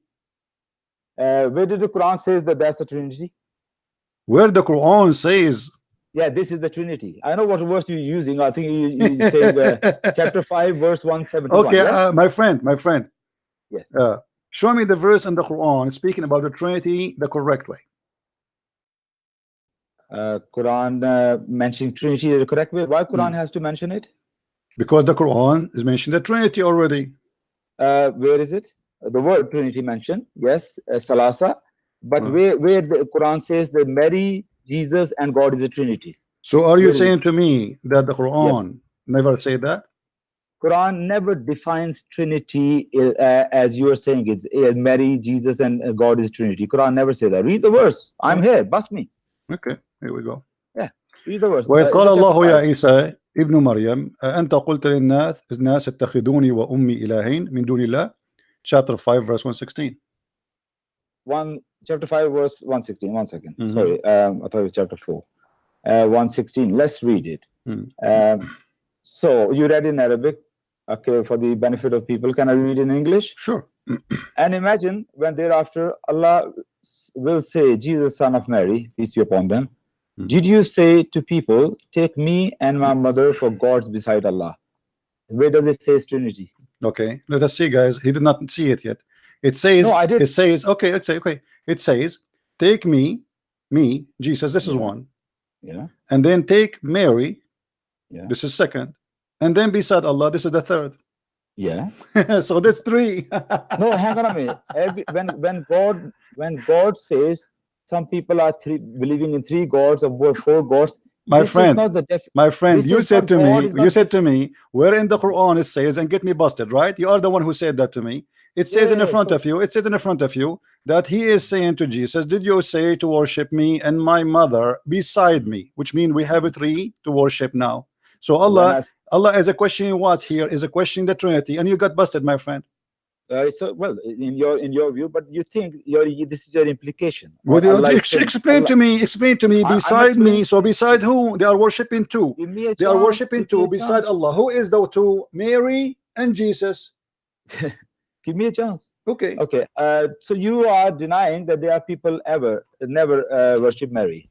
My friend, I never heard of any. But even if there is, your God is speaking about the Christians, all of them they worship Mary, and your God never mentioned any other Trinity except this one. No. First of all, you didn't say all of the Christians. No, it says, Allah it says, is it says, no, asking it says, Jesus. it says, it says, it says. Let me get you busted again. You see, here we are here to get the Abdul busted. I'm very happy that you are a speaker corner, because look like all of you are the same. Yeah, I'm Listen, a layman. listen. Okay, I'm listening. let us see. All the Christians, when your God he speak about the Christian, what he called them? Nasara. Nasara. What the Nasara believe? You trying to put me in your box? I'm asking you, what the Nasara believe according to the Quran? Nasaras have many different beliefs. They're not one single. No, belief. so that's mean there's a mistake in the Quran, because the Quran says the Nasara believe. The Nasara believe. When there's many group of Nasara, then you cannot call them Nasara. Then we should call them maybe Jehovah's Witnesses.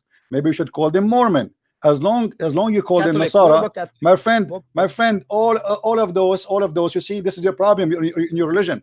If your God, he's aware of what's happening, he should not call all by one name, because they are not Nasara anymore. Because if somebody is Jehovah's Witnesses, he's not Nasara. If somebody is a Mormon, is not Nasara. If somebody, according to you, is a Catholic, is not Nasara. If someone is a Protestant, is not Nasara. So where is the Nasara? Catholics are Nasara, yes, they are. I'm asking you, where is the Nasara? Who are the Nasara? I'm asking you now. I'm asking you, my friend, who is the Nasara? Who is the Nasara? Who is the Nasara? I'm telling you. Are you Christian? Yes. Are Catholics Christian? I am none of those denominations. No, but are Catholics Christian? Yes. So are Jehovah Witness Christian? No. They say they are. No. But they say they are. No, Jehovah's Witnesses believe the same as Islam. They believe in there is many gods. Like you, they are pagans. I used to talk to Jehovah's Witnesses. My friend, no, don't lie. Jehovah's Witnesses are false cult like your prophet. Now answer me. Who is the Nasara according to your prophet? The Nasara, according to your prophet, is one exist religion. All of them are the same, and Yahud. So he called the religion two names, Yahud and Nasara. If there is one more, then name it. Obviously, those are not Nasara. Either the Nasara is us who believe in Father, the Son, the Holy Spirit, or Nasara is the one who believe in Mary and Jesus and Allah. You have to admit. No. It's not saying that. So where is the ones? What is the name? Why your God is not naming those who believe in Mary, as you said? You said there is a certain sect, and you are the one who said Nasara is the Catholic. Okay, no problem. Nasara is the Protestant. No problem. Orthodox are Nasara. No problem. Okay, who are they? The sect which is believe in Mary and Jesus and Allah as God. CP, I don't know you too well, so I don't want to make judgment. Are you a just man? You believe in justice? I'm listening, my friend. Go ahead. I hope you believe in justice. My friend, so go ahead. In justice, do you believe in justice? Do you believe in justice? Wallahi, well, I'm not going to tell a lie. So yes, I do. No, you don't. No, you don't. Your prophet, he said, he said, if a Muslim kill a Muslim, he will be killed. If he kill non-Muslim, he paid the half of the blood. What justice is that? Muhammad he said no Muslim will be killed for killing an unbeliever. What justice? Don't talk about justice. You are not a person of justice. Justice is the most beautiful thing. You don't believe in justice. Is that justice that you if you murder? Answer me then. Is it justice if I murder a Muslim, I will be killed because I'm a Muslim, I killed a Muslim. But if I murder a Christian, the punishment is not death for me? What are you quoting? The hadith. Okay. So which is my authority, Quran or hadith? Well, are you going to say to me it's weak? No. Which is my authority, Quran or hadith? Which comes first? Come on, my friend. Both of them, because even hadith is equal to the Quran. If I quote you Quran and you quote me hadith, okay, which one? Quote me a hadith. Quote me a Quran says that a Muslim, if he killed a Christian, he will be killed for killing a Christian.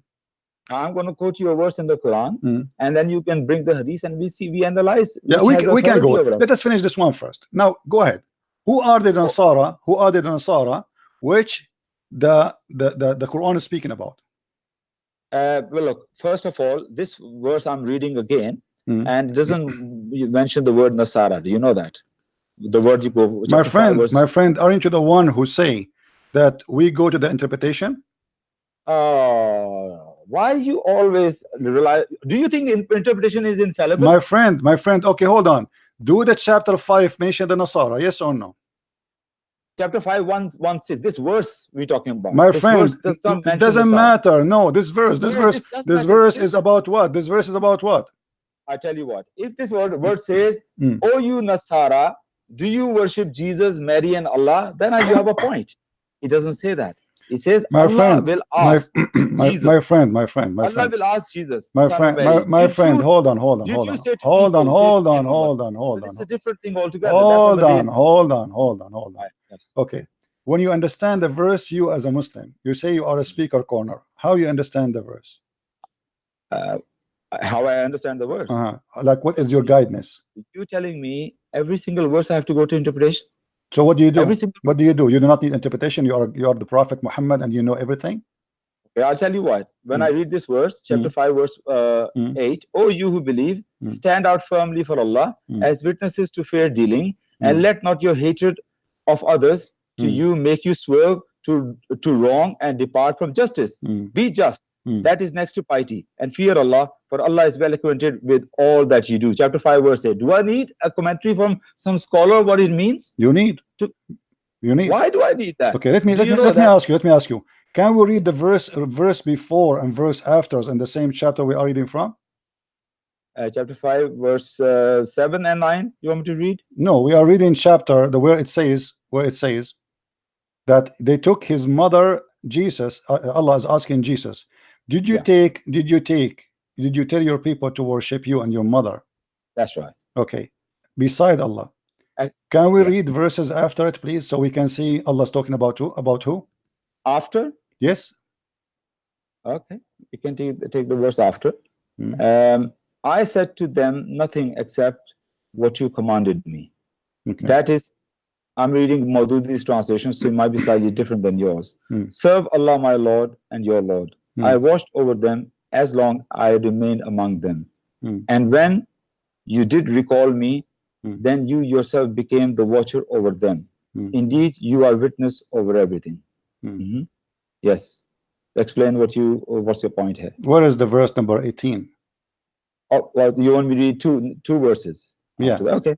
All right. If you chastise them, they are your servants, and if you forgive them, you are the Almighty. My friend, what are you reading? Chapter 5, verse 118. What 118? You gave me 116, then I read 117 and 118. Sorry, 116. I want you to go to beginning to introduce to you a chapter of Al-Ma'idah speaking about who? A chapter of Al-Ma'idah is speaking about the Nasara. Is that correct? All of it? All of it.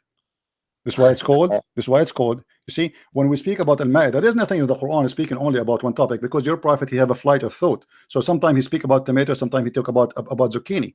But this is not the question. The Ma'idah is about what? Is about those who follow Jesus. This is why it's called Al-Ma'idah, because Jesus, he made a miracle. It's called the miracle of the Ma'idah. Is that correct?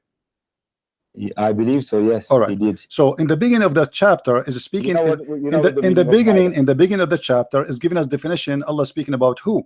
وَقَالَتِ الْيَهُودُ وَالنَّصَارَى نَحْنُ أَبْنَاءُ اللَّهِ وَأَحِبَّاهُ. So here we will find that the Quran give us definition about he's talking about who? He's talking about the people of the book, and then when he mentioned always the Nasara, he mentioned specifically the Christian. When he mentioned when I talk about both of them, he say Ahlul Kitab, people of the book. It can be the Christian, it can be the Jews. But when he mentioned the word Nasara, it's always have to be about the Christian. So now, nowhere in the Quran mention any other name of any other belief except the Nasara. Do you agree? About the Christians? If there's other name for those you call them Christians, Nasara for me, but they are not Christians. Nasara are not Christians. Well, Nasara is from Nazarene, from Nazareth. Here we go. See, this is why I say they are not Christians. Those are people who they are like Jehovah's Witnesses. They are cult, and Muhammad, he thought that those are the Christians, those are the Nasara. This is the only Nasara he knew. This is why he thought that those are the Nasara who believe in Mary and believe in Jesus and believe in Allah, and that make him believe that this is the Trinity of who called them Nasara as a Christians. But the fact Nasara does not exist. Yeah, but that's not the point. This is the point. This is the point. Why your God did not mention? Okay, let us say for the sake of argument, as long your God, he mentioned that there's a group of people they worship Mary. Are they the minority or the majority? Group of people who mention Mary. Listen, you put in the words again in the Quran. What do you mean? You know, Allah is not saying that there are people worshipping. Listen to this word. Yes, it says that. It says that. It says that. It says that. that. It says that. It says. No. He said. He said to Jesus, "Are you the one who said to them, worship your mother?" Correct. Did you say to people? Allah is questioning yes. Okay. Jesus. No problem. So Allah he's saying your God claim. Your God claim that those who they are Nasara, they worship Mary. You adding things into this is the problem. You just my friend. Then who are the Nasara? Explain to me. Who are the one? What is the name of this religion? They worship Mary as God.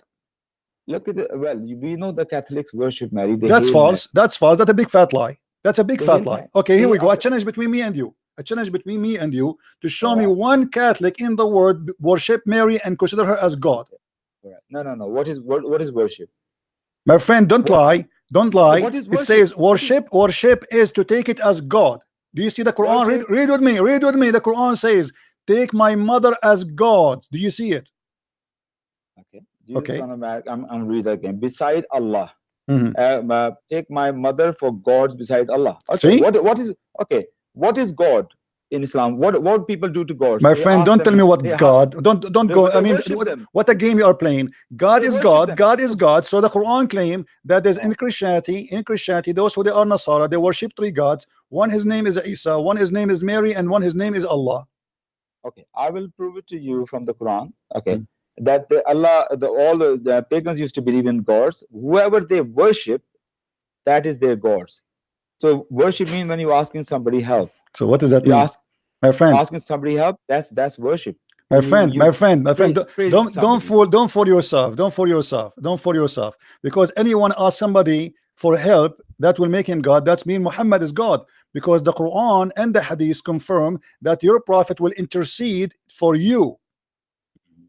So you are saying now, you are confirming that Muhammad is God, because your God, he said, your God Muhammad, he said that I will be the one who intercede for you in the day of judgment. So you are saying to me, if we ask somebody for help, that's mean we'll make him God. Then why you ask Muhammad to intercede for you if that will make him God? Which verse of the Quran is that? Unbelievable. So we have to keep jumping from place. Okay. Hold on.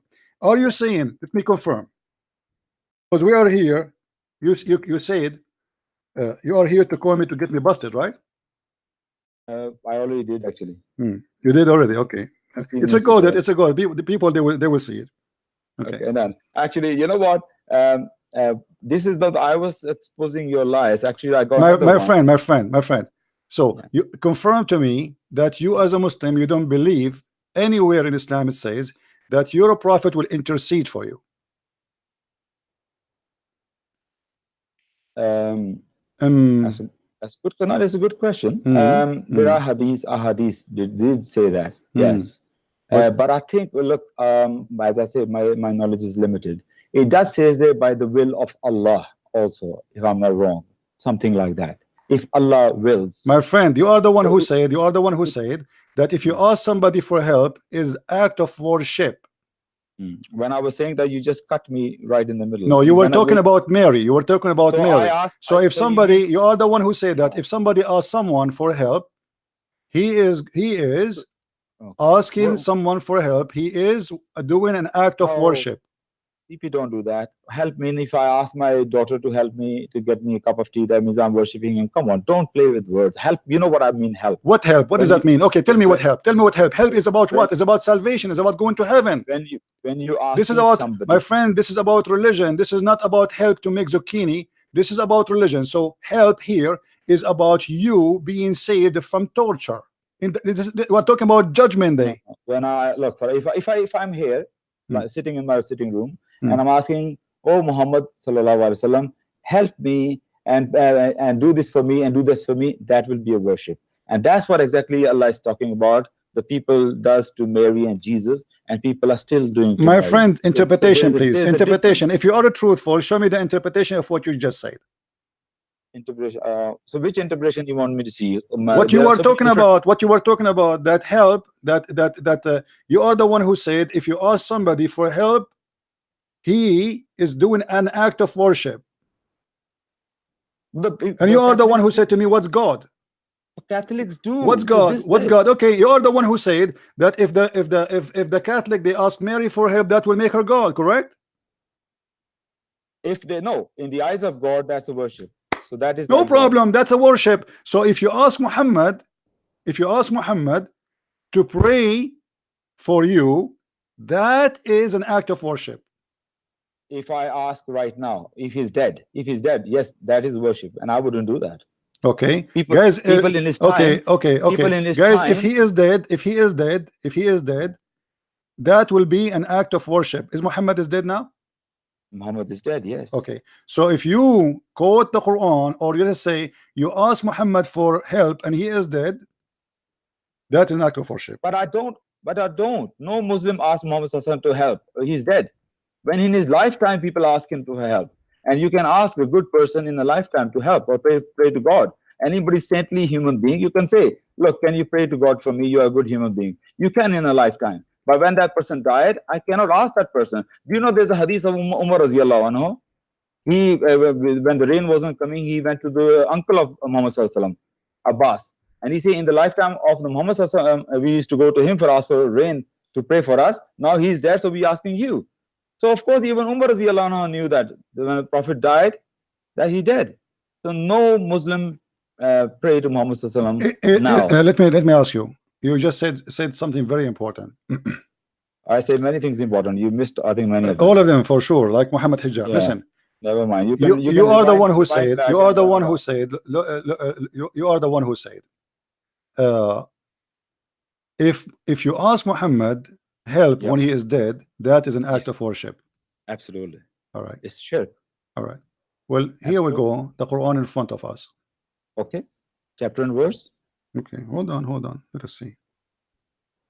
Don't show me the commentary, please. Well, you love your commentaries. The commentary. But you know that. See, look like the commentary is going to hurt you. It's going to hurt you. Okay, hold on. If we go first, we will go step by step. And remember, you are the one who said, if you ask Muhammad when he is dead, if you ask Muhammad when he is dead for help, that means you are doing an act of worship. It's not me who said that. I said that. Yes, I said that. I'm stand by it. Okay. Can you give me interpretation of chapter 9, verse number 80? Why interpret? Oh, okay. My interpretation. Yeah. Okay. My personal interpretation. Yeah. All right. Fair enough. Chapter 9, verse 80. Okay. It says, it is all the same whether or not you ask for their forgiveness. Even if you were to ask forgiveness for them 70 times, Allah shall not forgive them. That is because they disbelieved in Allah and His Messenger. And Allah does not bestow His guidance on such evil doing. So he's telling Muhammad sallallahu alaihi wasallam, don't ask for certain people. It's a context. What's the context? Muhammad sallallahu alaihi wasallam was asking for somebody's forgiveness. So he said, don't ask for their forgiveness. Even if you ask 70 times, I'm not going to forgive them. So that is my interpretation. You tell me if I'm wrong here. Okay. So if you ask for their forgiveness 70 times, they will not be forgiven. Yeah. Okay. You know, 70 times. Okay, hold on. Okay, hold on. You mean so how those women? So how those women they will be taken out of hell if they will not be forgiven? That was not the question. This is the question. We have the same topic. We have the same topic. We have the same topic. Women, they are in hell already. What is going to make them? Which women you talking about here? The women who have nice vagina and nice etc. Yeah. They will go to. You said if you just read for me a verse saying, if you ask for forgiveness or not, they will not be forgiven. Yeah. Okay. Right. So how those women they will get out of heaven, out of hell to go to heaven? God. You are really dragging me into your box, aren't you? Okay. Dragging me what? You are dragging me into your box. You want to confine me in your box, and I'm not going to be confined in your box. I'll tell you. What do you mean? I don't understand. What do you mean? You were just taking me in the corner. You just want to take me in the corner, and then you just that's how you do it. You know okay. I mean? Let me ask you. When you say to me, when you give me your own personal interpretation, and you don't want me to give you any other interpretation because you are scared, and you are the one who said to me, that if you ask for forgiveness or not, still they will not be forgiven. I read the verse. I didn't say that to you. I read the verse. Okay, so are you saying this verse is not consistent with other verses? Never said that. Okay. Can I read the verse before? No, you are the one, because you are trying to swallow your words. You are saying to No, me I'm now, not. okay, I'm hold on, not. hold on. You want me to read the context before? Can I read the context of this verse as well? You will read the context based on what? You asked me to read the context. What do you based on? My friend, you know, aren't you the one? Aren't you the one who is refusing to read the interpretation of the scholars? CP, what are you doing? My friend, aren't you the one who refused the interpretation of the scholars? I'm simply asking you, can I read the verse before that so we can understand better? Is there any problem? No problem, no problem. But you gave me already the interpretation. You said they will not be forgiven. So I am. Who are they? My question. Whoever they are, who are they? Who are they? The one who is a sinner. Exactly. Who are they? Who is the one who will not be forgiven? Okay, who is? Okay, hold on. People, they will go to hell for what reason? You're going to go hell because you lie a lot. Okay, so when a person he go to hell, he go. Okay, no problem. You can insult as much you want. People who go to hell, are they going to hell? Are they going to hell because all of them they deserve to go to hell or not? Say that again. Sorry. A person who go to hell, is he in hell because he deserves to go to hell or not? Allah is so just. Nobody will be dealt unjustly. Anybody go to hell, they deserve hell. Of course they do. All right. So if you try to read for me and you say, let us see what kind of people they are, doesn't matter. All of them deserve to go to hell. So the women and the women in that hadith is people who deserve to go to hell, right? Yes, of course. Okay. Yes. So why they are going to be forgiven and they will be taken out of hell?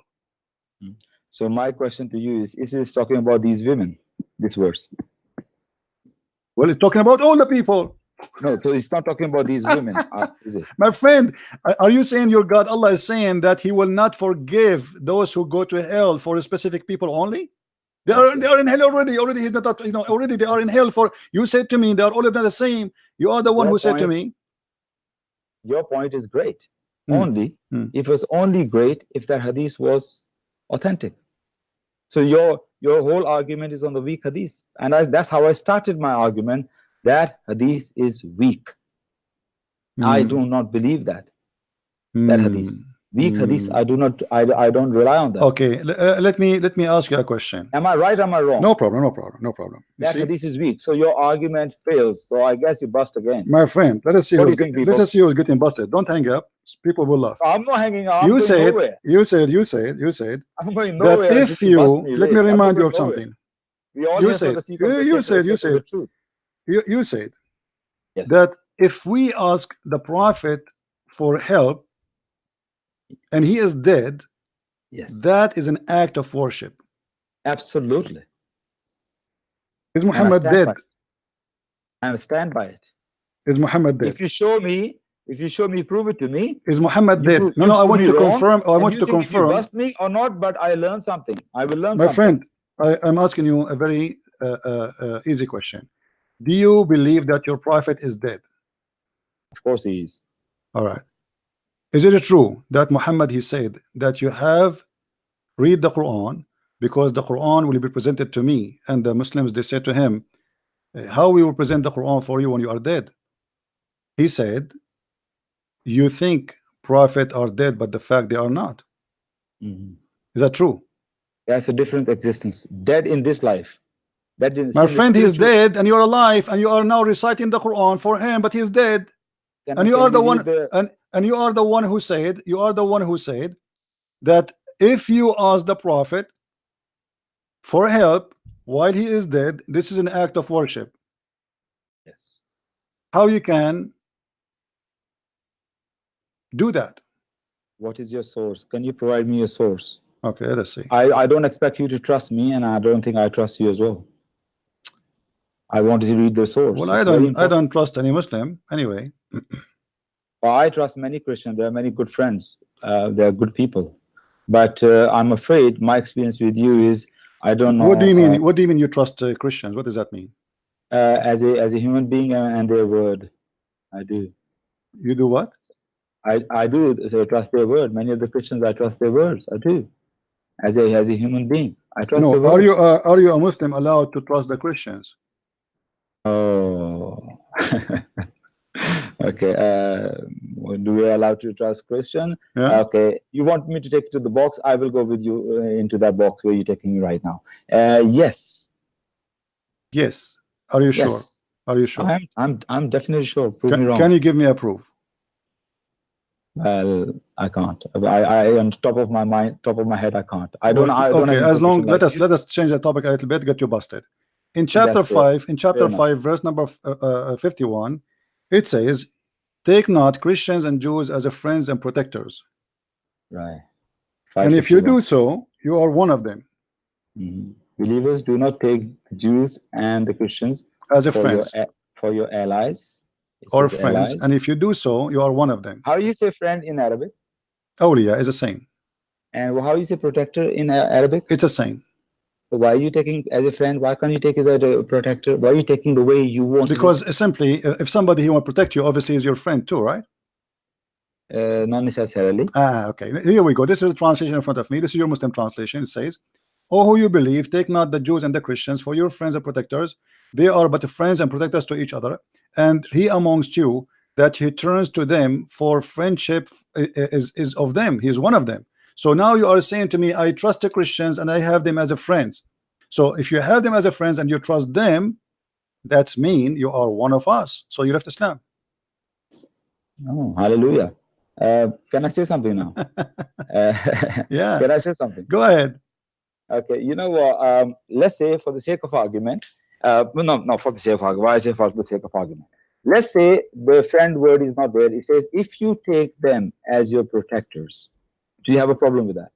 You think your case become weak if he says if you take them as your protector, then your case is not strong. Is that right? I'm listening, my friend. Don't tell me it's right or not. It says if you take them as a friends or protectors, you are one of them. No. Your translation is using both words, friends and protectors. I wonder why. Because they hear the word used with Nasara awliya. Why when they say awliya, they're using both words, friend and protectors? I wonder. And every time it say awliya, your translation say friend or protector. Why? Why if it doesn't say friend, but it say protector? Where it says protector? Where it says protector? Where it says protectors? Where it says protectors? Awliya is. Do you speak Arabic? Do you speak Arabic? Do you speak Arabic? No, I didn't. Okay, how you know? So how you can? Me. Okay, here we go. I'm showing you Muslim translation. I'm showing you the Muslim translation. You see, it's like you like a certain translation and you like it and you're stuck with it. This is Yusuf Ali. Is he as a Muslim Imam or he's a Hindu? I'm reading Maududi's translation. No problem. My friend, Maududi. Okay, let us fix this argument based on this verse. Regardless of the translation, which is scholar agree with you that you can take a Christian or a Jew as a friend? I know what you're saying, and there are many Muslims have this problem. My friend, don't tell me we have a problem. You have all of Islam is a problem. Don't play games. Give me one scholar in the world agree with you saying that yes, we can take a Christians and Jews as a friends as interpretation for this verse. Look, the verse itself. Don't tell me look. I don't want to look. You see, I want to finish this because you're playing games. You're playing games. Which scholar you agree? Which scholar? My friend. You see, you are jumping from topic to topic like a monkey, and you are trying to say that you are getting me busted. But the fact each time we speak about something, you claim don't go to interpretation, don't read interpretation, don't go there, don't go here. So you want to debate me without going anywhere. So why not? Why you don't want to do that? Give me one Muslim scholar agree with you about this chapter and about the verse we are talking about. That you are telling the truth, that you have a Christians you can trust and they can be your friends. Show me. Who is the scholar agree with you? First of all, I'm not jumping from here to there. Actually, I'm going wherever you're taking me. Really? You are opening verses. Okay, now show me. No problem. Show me, my friend. Convince the crowd, not me. What is the scholar name? What is the scholar name? Agree with you. Are you saying to me by running away from giving me one scholar agree with you that no scholar in the world agree with you? Why you keep using the term running away? Because you need to show me. Show me one scholar agree with you. There's no way. There's 1.1 billion Muslims, and yet you cannot find me one Muslim agree with you. You know, you are very, very good, and I give you that. You play psychology with people, psychology. That's what you do. You keep using the word every 3-4 minutes. Don't run away. Don't hang up and all that. Like I'm doing that, and people who listen to you, they think, oh yeah. So I think you believe that if you lie loud enough and often enough, people will follow you. And this is obvious. That's what you're doing. I'm not running away anyway. But what I'm admitting is this: first of all, that you are much more informed in knowledge than me. But when you put something across to me, don't expect that I'm going to come back straight away with the answer. I'm admitting that. But if you're saying that to me to prove it to me, if any Muslim scholar agree with me, I can look into that. My friend. I can come back as long you are calling me, okay. How you explain to me a verse without going and checking it? So you are saying to me, I am a person who have no knowledge. I'm calling you to get you busted, but I do not know much. I'm no one. I know nothing, and there is no scholar agree with me. I have my own opinion. I am the only Muslim who believe in this, and the rest forget about them. And I don't have time. No, you said that. Otherwise, okay. Why you keep saying to me? Why each time I mention something to you? Why you say to me, don't show me the interpretation? Okay, that's the question I was going to ask you. CP, do you believe interpretations are infallible? My friend, I believe Islam, all of it is false. That's not the question. Your prophet himself is false. So this is not. No, this is the question. When you say to me, my friend, when you say to me, do you believe in this? I believe Islam, all of it is false. CP, I think you are selective when you take interpretations. You see, my friend, you are trying to avoid the challenge, because why you are giving me your own false interpretation, yet you claim that you are the one who knows. But when you are in the corner, suddenly you introduce yourself as a speaker corner. You introduce yourself that you want to get me busted. You introduce yourself that you know. And the second we start squeezing you and the mayonnaise is coming out, suddenly you take it all off and you say, I have to admit that you have a lot knowledge more than me. I do not know much. I have to go and do some study. I have to do some search. And Christian Prince, you are scared of me. And it's Christian Prince, why you don't answer me? Christian Prince, why you don't debate me? And when we debate you, you run, you're saying, I do not know. I'm not. So tell me then why you said to me, I do not know. A second ago, you said to me, I do not know anything. I know nothing. I know nothing. You do not know anything. CP, I know enough that Aulia does not only mean friend. Okay? So you must understand. No, my friend, you do not know, because if you know, then you have to prove it. If you know, you have to prove it. It's not enough to say I know. What is enough? You see, here we don't make our opinion. I don't give you my opinion about the verses. I show you what it says. If you can prove me wrong, prove me wrong. So when you say to me, the verse does not mean that, you don't even speak Arabic. You do not even know how to pronounce the name of your prophet correctly. Let me hear you say Muhammad. See, you do not know even how to say your prophet name correctly. So even the name you get it wrong. And yet it says Muhammad, not Muhammad. Is it a sin? My friend, it's a sin to lie and to say to me that you know what you are talking about. And when I asked you what is the meaning, you cannot prove to me what you are claiming to be the meaning. I did. I proved my friend, you proved to me.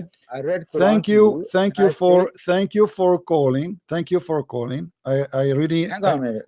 No. You see, there's no point of speaking with someone saying to me, I do not know. I do not know. You just admitted that you do not know. You admitted that you do not. So why you don't want? Okay, hold on. Let us accept the challenge again. Let us go to zero. Name for me one scholar agree with you. Okay, the guy who became Muslim. My friend, name for me one scholar agree with you. If you are not lying, if you are not fabricating, if you are not practicing taqiyya, name one scholar agree with you that you can take Christians and Jews as a friends. Okay. So can you? Okay. Can you? No, listen. Can I say something? Can you? Can you give me 20 seconds? Can I have 20 seconds to speak? I'm talking to you already for an hour. Is it? Okay, that is good. Not bad. I mean, lasting with you for an hour, not bad. Right. Anyway, listen. 20 seconds. I say. First of all, let's say you say, can you prove it to me? Any scholar that agrees with me? And I told you the reason. I'm very limited in all the information. But I put you back question to you. Are you saying every scholar agree with what you're saying? Guys, did you hear this? Are you saying every scholar agree with what you're saying? Yep. It meaning you cannot be friend. Look how with- look how with look how Christians. funny you are. Look how funny. Oh. Are you saying to me? Look how you are proving to me. You are proving to me that you Muslims, you follow our religion very confusing to the point Oh. even scholars don't agree with each other, because you are saying to me, do every scholar agree with you? Which means there's scholars agree with me and there's scholars don't agree with me. And this is the challenge for you. Name for me one scholar don't agree with me. Okay, a challenge. You said to me, are you saying, Christian Prince, that every scholar agree with you, brother? Yes, I say every scholar agree with me. Show me one don't agree with me. Okay, so you're saying every scholar agree with you that Muslims Yes, cannot be friends with Christians? yes, Every scholar. yes, every scholar. Oh, it's going to be so easily bust you. Okay, Really. I'm listening. No, I'm not providing you now. I'm going to call you tomorrow. To bust you. No, because if you said that, Abdul, it's a lie, Abdul, I'm gonna no, come I will back. get you busted right now. I will go right now to attafsir.com and I will show all the tafsir in the website, all of them, the real scholars, not Zakir Naik, potato, tomato. Those are scholars, and we So you will take see, it. we will see what they are saying. If they are Actually, I saying, can't see your if screen. they are I can't- saying what I I can't am see your saying, screen, Abdul, you've been not served and Abdul. you've been cooked. My name is You've Abbas. been not only you've been slaughtered, you've been barbecued. You call me to get me busted, Abdul? Are you serious? Your words. Are you serious? Okay, let's go. Your words. Listen to me. Listen to Just me. to prove me wrong. Chapter 5, Tell me one chapter thing you prove 5, me wrong. chapter 5, verse number 51. Name for me any scholar you wish. Any scholar you wish. Right now. Maududi. Al-Mawdudi. Who is Al-Mawdudi? Oh my God. You don't even My know friend, that? aren't you the one who said to me translation of Al-Mawdudi? He has a tafsir, Tafhimul Quran. Okay, you want Tafhim al-Quran. Guys, he said Al-Mawdudi, correct? Yeah. Okay, be my witness. Okay, I will go to Al-Mawdudi. And remember your word. You say every My scholar.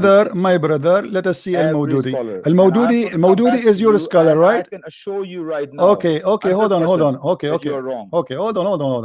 This is my challenge to you.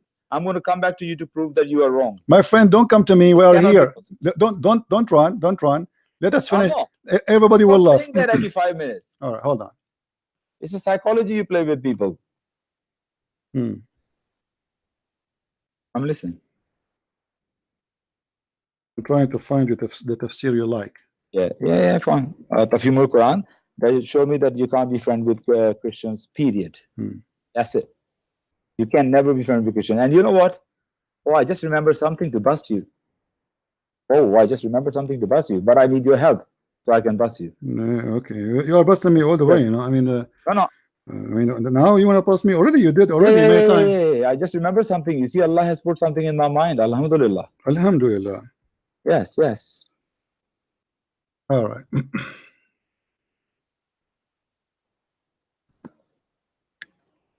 Let us see. Before you go to tafsir, actually I can, well, that's right. I'll give you a chance. You just show me. Tafhimul Quran says that you can never be friends with any Christian. We are waiting. Clock is ticking. Well, I'm looking for your. Do you have a link for Al-Mawdudi? I'm looking for this. I'm looking for this Mawdudi. Can you provide me with the link? I'm trying to help you. I'm trying to help you to find it. Where is this guy Al-Mawdudi? Listen, okay. Before you find that, can I give you a proof that you can be friends with Christians and my friend? No, don't from the Quran. Direct verse from the Quran. Yeah. You go ahead. Go ahead. Subhanallah. Chapter 5, verse 5. This day, all good things have been made lawful to you. The food of the people of the book is permitted to you, and your food is permitted to them. And permitted to you are chaste women, be they either from among the believers or from among those who have received the book before you, meaning Christians and Jews. And this is the interpretation, tafsir of Mawdudi of this verse. He's talking about the Jews and the Christians. As long this is tafsir of Al-Mawdudi, why would they give me Al-Mawdudi link so we can see the verse? I can't put on the internet. Why you cannot? Why? I'm not you see, savvy. Why they are not counting this guy Al-Mawdudi in the list of the scholars here? You see, I'm looking at all the tafsirs. Where is Al-Mawdudi? Do you see him? CP. My friend, hold on. Same time. Let me ask you. I was making a point. My friend, no, no, you make as many points as you want. You make a point as you want, as you wish. Your prophet, he ordered to kill all the Christians and all the Jews if they don't convert to Islam, and he said don't take them because they are my enemies. And when I say to you, show me one scholar agree with you, you said to me Al-Mawdudi. Now show me Al-Mawdudi. Can you show me Al-Mawdudi? Can you show me Al-Mawdudi? Why he is not listed here? All the scholars agree with me, and I challenge you to prove me wrong. I challenge you. I am proving you wrong. Right? Where you prove me wrong? The verse you say to me, it says they can cook for you. You can marry from them. So what? Muhammad, he want to spread Islam. He in the beginning he forbid them. He forbid them from. Listen, Abdul. وَإِنَّمَا الْمُشْرِكُونَ النَّجِسُ. Is the mushrikun najis or not? Is the mushrikun najis or not? Is the mushrikun najis or not? Why are you calling me Abdul? Because you are Abdul, isn't it? Muhammad, he says everyone is a slave of Allah. Okay, so that's Abdullah, not Abdul. This is Abdul. Now listen. No, Abdullah. Abdullah is a slave of Shaitan because the father of Muhammad is Abdullah. Are you slave?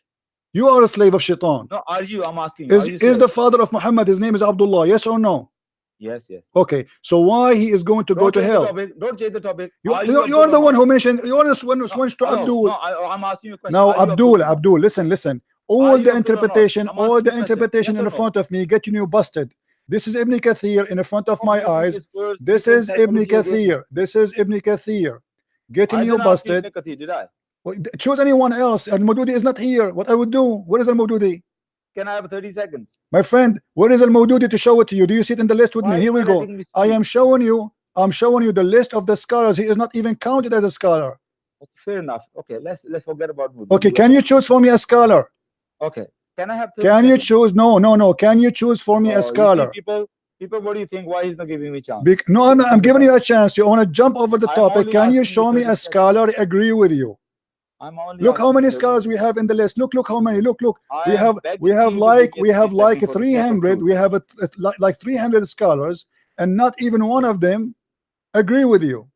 In the name of God, just give me 30 seconds. The name of the black stone. In the name of God, just give me 30 seconds. If you are for the sake of the truth. My friend, let me ask you. Tafsir al-Mawdudi written which year? People, I'm asking in 30 seconds. Why is not giving me 30 seconds? Tafsir al-Mawdudi written which year? I say forget about Mawdudi if you can't find it. I'm asking you to give me 30 seconds. Can I? 30 seconds?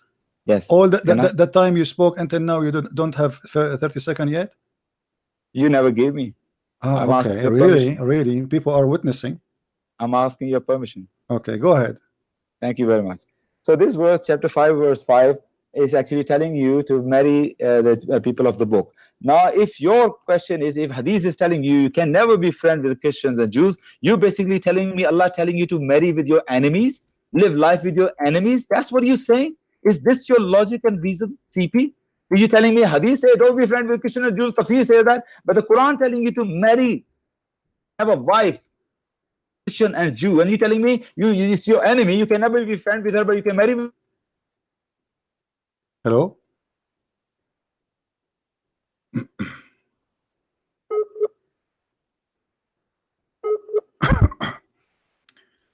And the guy is gone. Are you there?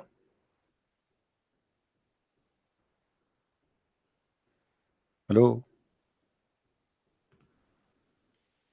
Hello?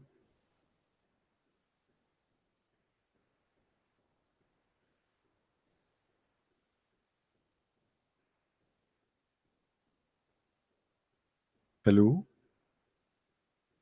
I don't want to hang up on him. He will say you hang up. Are you there?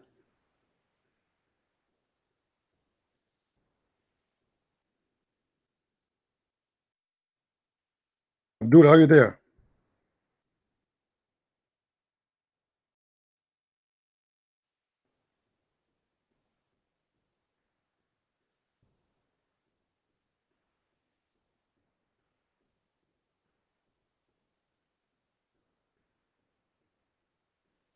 I don't know what happened. All right. Call me back, Abdul. I'm trying to find Al-Mawdudi so we can read for him Al-Mawdudi so we can laugh. Okay. Let me see. I'm trying to find Al-Mawdudi just to show you how they lie. I never saw a Muslim telling the truth ever.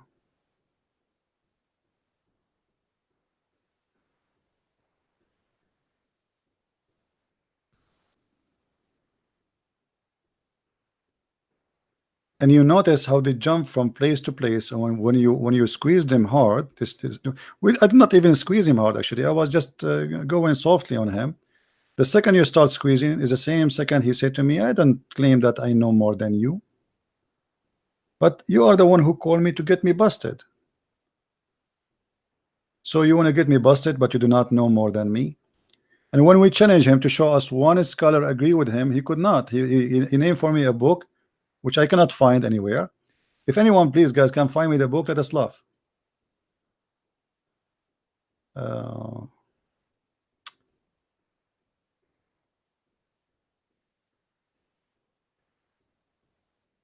let's see here, maybe this website.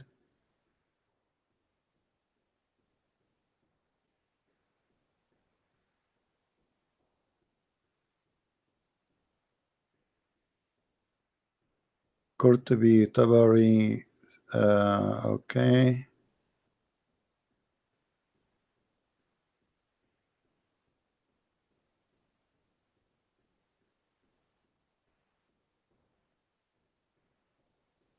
Hold on.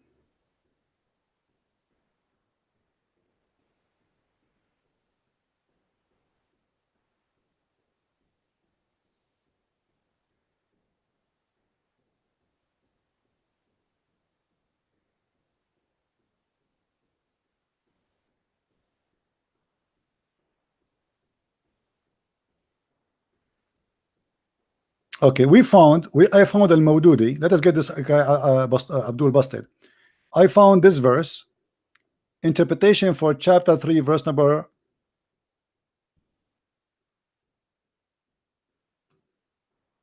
This is the verse. لا يتخذ المؤمنون الكافرين. Let us see, maybe somebody send me a link for Al-Mawdudi.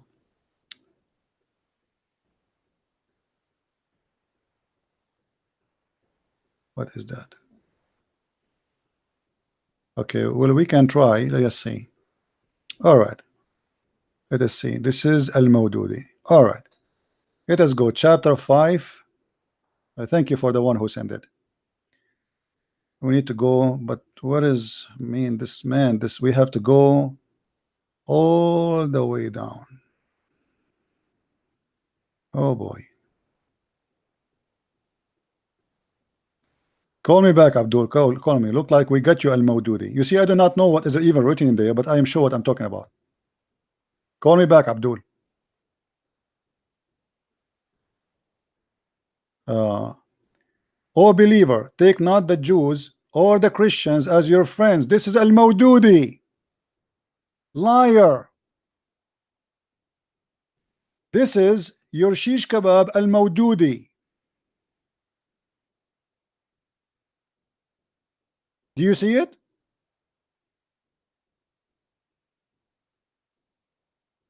Do you see, guys, how they lie? This is Al-Mawdudi. Oh, who you believe, take not the Jews nor the Christians as friends. They are one friends only. If any of you takes them as friends, surely he shall be counted among them. Which means he's out of Islam. Brother, read for me Al-Mawdudi, brother. Brother, a Christian prince, today I call you. I am speaker corner, and I'm going to get you busted, brother. And you are lying, brother. Brother, we Muslims, we are going to get you busted, brother. My friend, speaker corner, you did not mention your name to us. Don't forget to post in the text down there your name, so we will make you famous more. Please give me your name. Leave it in the after we finish the broadcast, if you will not dare to call me again, and tell me why you lied to us. Says Al-Mawdudi did not say that, and you are the one who chose Al-Mawdudi. And as you see, this is a website I do not know, I never used before. This is, here we go on the top. Okay, it says Sayyid Abu al-Mawdudi. Do you see it? He is the one who chose, not me. It was his choice. When I say Muslims they lie, we are sharing the truth. Those people they lie. They cannot be honest. They love to lie.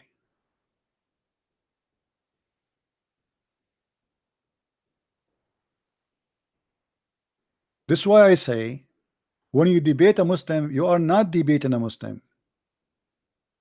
You are playing with the devil. He will do his best to lie as much as he can.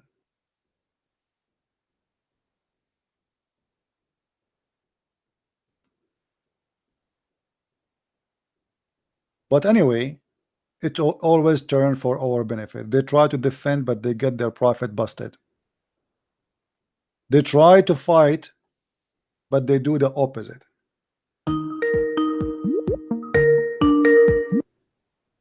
Hello? Yeah, hello, CP. Yes, my friend. I just wanted you to know that the guy that you were talking to is on Speaker Corner. He has a lot of video on YouTube, but I think I can recognize his face on the Speaker Corner. Just let you know that his video is there a lot. That he also debates on Speaker Corner, as you already said. That the video is there. Yeah, well, you know, that's even better because that will show everybody that those who they are in speaking corner, they are a bunch of potatoes. They do not know what they are talking about. They go to speaker corner, but yet they have no education. They don't maybe even have high school about Islam, or maybe even normal high school, but yet they want to go in the speaker corner and they want to educate you about their religion. And the second they meet with somebody, he asks them questions which they cannot answer, very simple questions. They run away like potatoes and they don't never come back. I mean, why he don't call back? Why he don't call back? Al-Mawdudi, here we go. We found Al-Mawdudi for him. What do you want more? You ask for a Mawdudi. You made us search all this time for the Mawdudi boy. Okay, we found Al-Mawdudi. You see, they choose something they thought is going to make a difference for them. Okay, I'm going to ask him for something. It's not in the website he always usually use to get us busted. So what we will do, we will say to him Al-Mawdudi, and then we go and we spend our time looking for this guy Al-Mawdudi. What we will do now?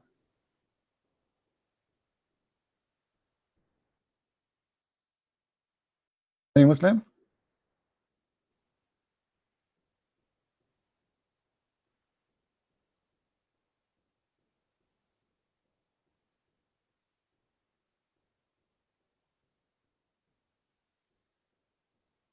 Look what Al-Mawdudi he said. Let me show the screen. My friend, look, your connection is bad, so I have to hang up on you. This is Al-Mawdudi. It's a moral condition, my friend. You cannot take them as a friends. Moral condition of the Jews and the Christians, the believers have been warned not to take their friends and confidants. Do you see it?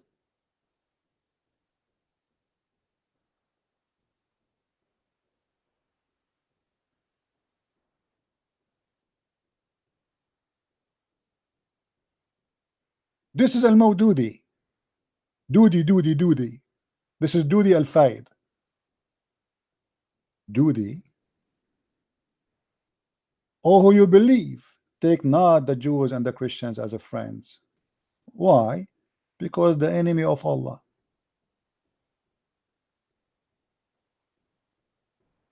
Because they are the enemy of Allah.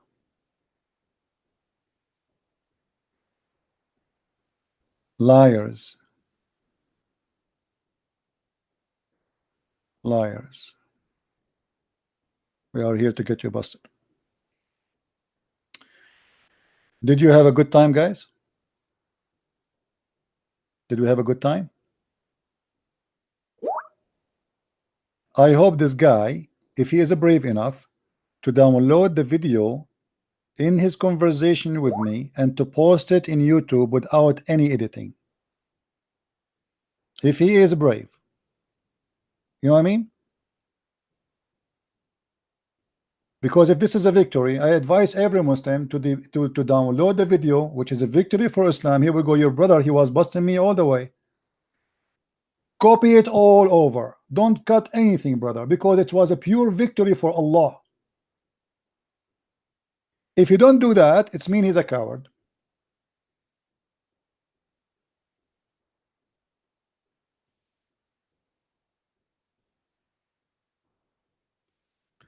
Call him, please.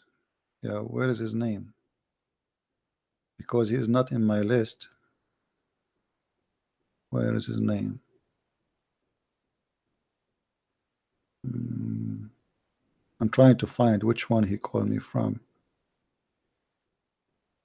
Okay.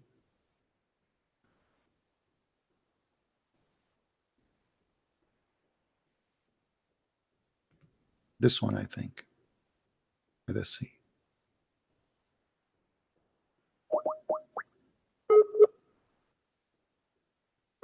So he's gone. His history is gone. Yeah, I'm calling him, but he is not answering. He's gone. He's offline. He's gone.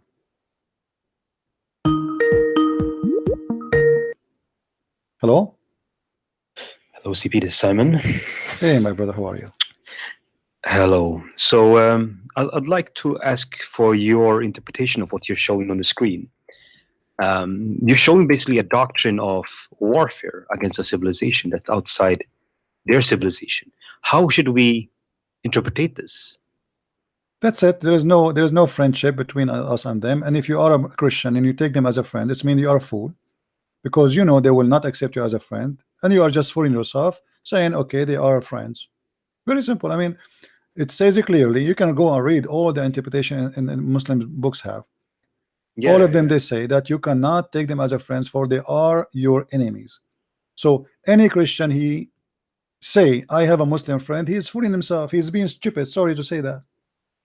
But we have them as our neighbors in our countries. I mean, how should we interpret this? This is very, very serious. Well, this is very serious. That's it. There's no other interpretation. That's it. Treason. You see, the Muslims, if they are following Islam, they will not take you as a friend.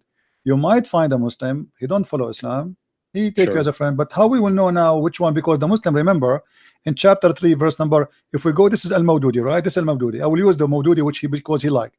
If we go to Al-Mawdudi and we go to chapter 3, verse number 28, okay, you will find that the Quran says that you cannot take us as a friend, but you can lie to us, claim to be a friend. If we go here, let us see to verse number 28. All right. Let not the believers make the disbelievers their friends and take them into their confidence, preference of the believers.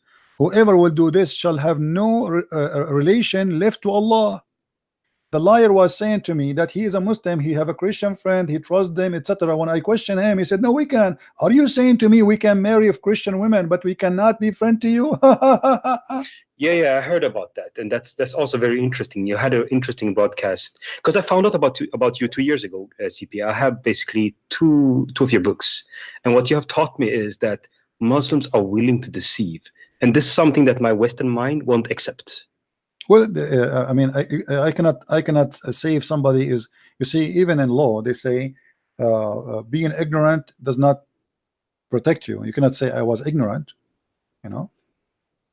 You cannot. So but if they want to be ignorant, very different from our worldview. You know, if someone tells you a price, then that's the price. You know, it's not like they're adding 10 times the price to try to trick you. So this is a little bit different from what we are taught. Yeah. Well. And this is why I'm here, my friend. I'm here to teach what is right, what is true, and I always show the reference, and I get them busted. And look what happened now. This guy was arguing with me, and he challenged me. Are you saying that all the scholars agree with you? I said yes. I said, okay, well, prove me wrong. Give me the scholar agree with you, not with me. He gave me this. Look, he's the one who named for me. That proved that he is an idiot. He's a donkey. He never even read the book he's talking about. Yeah, I do agree with that. I mean, all doctrine, all verses, all hadith, I do agree with that. But also we know in psychology that there's a discrepancy between behavior and attitudes. It's called cognitive dissonance. Basically, you believe one thing, but in your behavior, you will do something else. What do you think about that? I cannot comment much about something that's called behavior. I can't comment. No, cognitive dissonance. I can say that a human being, sometimes he chooses to be stupid because he don't want to face something he hate to face. As simple as that. You know? Okay, let me just formulate my question differently. I heard your discussion with a Muslim lady a couple of years ago. It's on YouTube. Fantastic conversation. It's 1 hour. She was coming off as Islam is very peaceful, is good for women, and then just squeezed her, for a while. And she was like, yes, I cannot take Muslims as my friends. And she was just basically telling you everything that she thought. And my question is, do you think that most Muslims believe what the Quran says? You cannot be a Muslim if you don't believe in the Quran, what the Quran says. You cannot be a Christian if you don't believe what Jesus said, correct? Yeah. So, no. I think it's wrong. So to be called Muslim, what is Muslim? Muslim is somebody to believe in Islam, and this is Islam. But we also have Coca-Cola light Muslims. They don't read the stuff, they don't know about stuff, they just born into it. Yeah, but you see, this is what I'm saying. There's a Muslim. There's a Muslim by name. There's a Muslim. Now, Muslim by name. How I know that this guy, he is not trying to act as if he is a Muslim by name. Sure. Because the Quran allowed them that the same verse we are reading. It says you can guard yourself from them. You cannot take them as a friend, but you can speak to them in a friendly way. But in your heart, you should not believe that they are your friends. So he can say to me, I don't believe in this. That's just to protect himself. He is allowed to deny his belief. So if we take what the verse says seriously, that means that we have maybe you can correct me if I'm wrong. We have a population that have a hidden agenda to destroy our civilization. Yeah, actually, a human being destroy always his civilization by himself, and Muslim, they are destroying themselves too. You see, sure. Islam is not only destroying others, is destroying Muslims too. Because when a Muslim he believes in destruction, the first thing destruction will bring is destruction, and that will be for mankind. And Muslim is the first to suffer. Go right now, 50 people they got killed today in suicide bombing in Afghanistan, another 40 in Somalia, kidnapping in Libya. I mean, it's all over, because of Islam, how filthy. Yesterday, they arrested a group of people in Australia. They were trying to shoot as many as they can of Australian, waiting for the crowd to be shot and to be killed. That is Islam. So now we have the whole world in chaos because of filthy cult teaching hate. Sure. I have no problem to take a Muslim as a friend. Why not? I mean, why not? He's a human being like me. He can be a good person. He can be a nice person. He can be even better for me from somebody he claimed to be a Christian. But sure. Here, because of this teaching, I will be stupid to believe that he is my friend. Because now, what if he is a person is aware of this and he believe, as long as he call himself Muslim, that's mean he believe in this. Yeah, of course. So yeah, I do agree that what you're saying is the Muslim belief. That's their attitude based on their books. And we have statistics on Muslim actually agreeing with this. I do agree with this. But this also means that if we're going to take what they believe serious, that means that our way of viewing them is different now. You have to take safety precautions because this is about your kid's future, right? So how do you as a Christian, I'm a Christian as well, by the way. And for those asking in the chat, yes, this is Taqiya Watch. I'm asking, how do you as a Christian reconcile what Christ taught to love your enemies while people are committed to a dangerous ideology? How do you get these two together? My friend, the Bible teaches us to be smart, like the snake is smart, supposedly, here, and to be peaceful like a pigeon. So you have to bring two together. Peaceful and stupid, that is not being Christian. So as long as I know peaceful, I love peace, promote peace, teach love. We don't teach hate. Yeah. Same time, I have to be smart. As long as I know that those people believe that they have a duty to fight me and to kill me, and they have a target to take over me. So then, if I allow them to do that, that's me. I'm being stupid. So I have to prevent them from doing their target, and I do that by spreading knowledge. Ignorance is the number one problem is in the world. Yeah. Because now anyone who saw what happened today, he will agree that he cannot take a Muslim as a friend, not because he is against that, but because Islam is against that. That's right. So if I take him as a friend, I have no problem to take him as a friend, but his religion don't allow him. So if I believe he's my friend, that means I'm being stupid. Yeah, I don't understand what you mean. Yeah. So we have to basically. fight stupidity. You see, Yeah. before fighting Islam, we have to fight stupidity. The Bible says, "My people, they've been destroyed because of their ignorance." So yeah, Hosea 4. The problem in the world today is ignorance. Ignorance is even if you take it in a scientific way, why people are dying from cancer? Because we are ignorant about cancer, how we can fight it.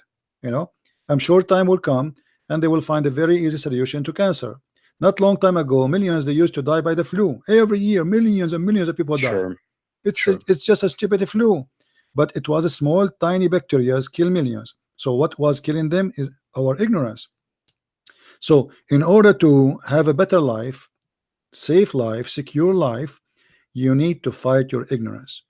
And this is one of the ignorance we are suffering from. So let's be practical. So if you know, if people here knows what you have showed on the screen, so how do you implement this in reality? So you know that people have a hidden agenda if they believe this stuff.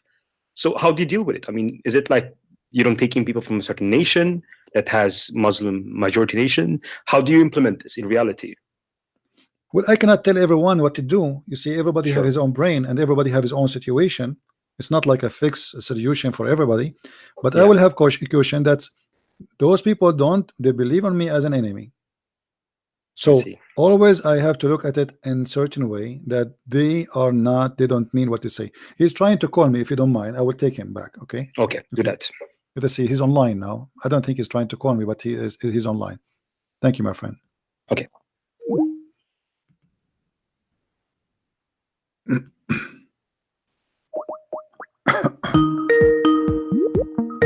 Hello. Hey, my friend, the speaker corner. I really do apologize. My connection was completely gone bad, so I was trying all the time. Okay, yes, my friend. I was listening to you. Okay. Yes, go ahead. We have Al-Mawdudi in front of us, and Al-Mawdudi agree with me, not with you. What we will do now? Which verse and what did he say? You can go to any verse you want. This is chapter 3, verse 28, and we will show you verse 551, the one we were talking about. Okay. In both scenario, yep. Al-Mawdudi agree with us. So what you want to say? I'm going to read it. Is that all right with you? Sure. Okay. It says the believers may not take the unbelievers for their allies. My friend, are you reading Al-Mawdudi? I'm reading Al-Mawdudi. Yeah, I'm reading the guys. Translation. Do you see what he is saying? It doesn't say that. All you believe, my friend, all who you believe, do not take the Jews nor the Christians as your friends. They are one another friends only. And this is Al-Mawdudi. This is Al-Mawdudi. Let me show you. 3, my friend, let me show you. Let me show you. The top of the link. I can't see the screen. Okay, I will give you the link. No problem. Let me give you the link in your Skype, please. Okay. You know, I'm not. One second. Just hold on a second. I have to call my daughter. I'm not very good in these things. This is the second time ever I'm calling Skype. Just give me a second. Oh yes, you send me the link. All right. This is Al-Mawdudi. Check it out. All right. I press the link. Okay. EnglishTafsir.com. This is a Muslim website. Nothing comes up. I just press the link. No, it should come. Why not? In the screen, I can just see debate TV and the blue screen. No. Click at the chat. Click at the chat. There's a link there. Did you see the link? Chat, you mean on the left corner? Yeah. Yeah, in the left corner, there's like a conversation. Yeah. Okay. All right. Click at the link. Click at the link, please. I did. All right. Surah Al-Ma'idah. Okay. Okay. Al-Mawdudi. Yes, Al-Mawdudi. Does it say there Al-Mawdudi? 1 second. It's not coming yet. Okay. Sayyid Abu Al-Mawdudi. Yes. Okay. Go down to 551. Go to 51. Down all the way. Yeah. 1 second. 551. Oh, I've gone a little bit too far.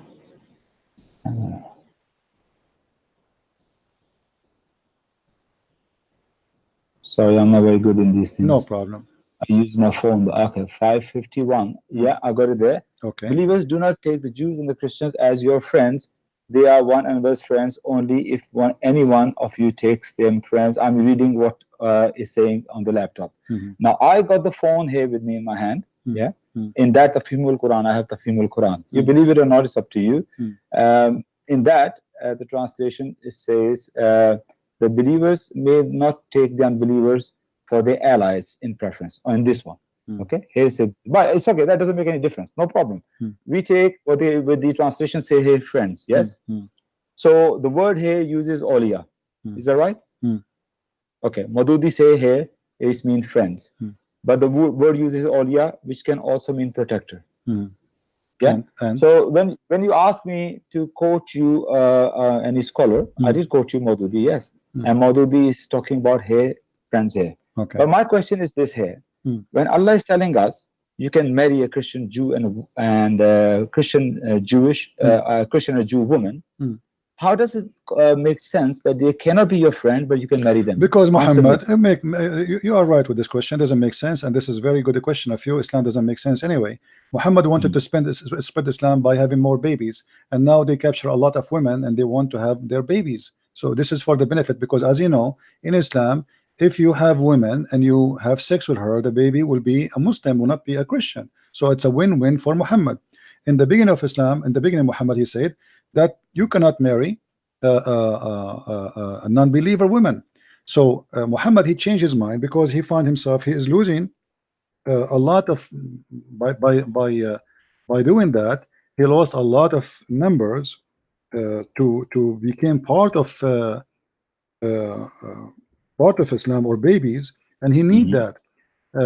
So Muhammad, he changed his mind always, and this is one of the funny things about Muhammad, proving that he is not a prophet.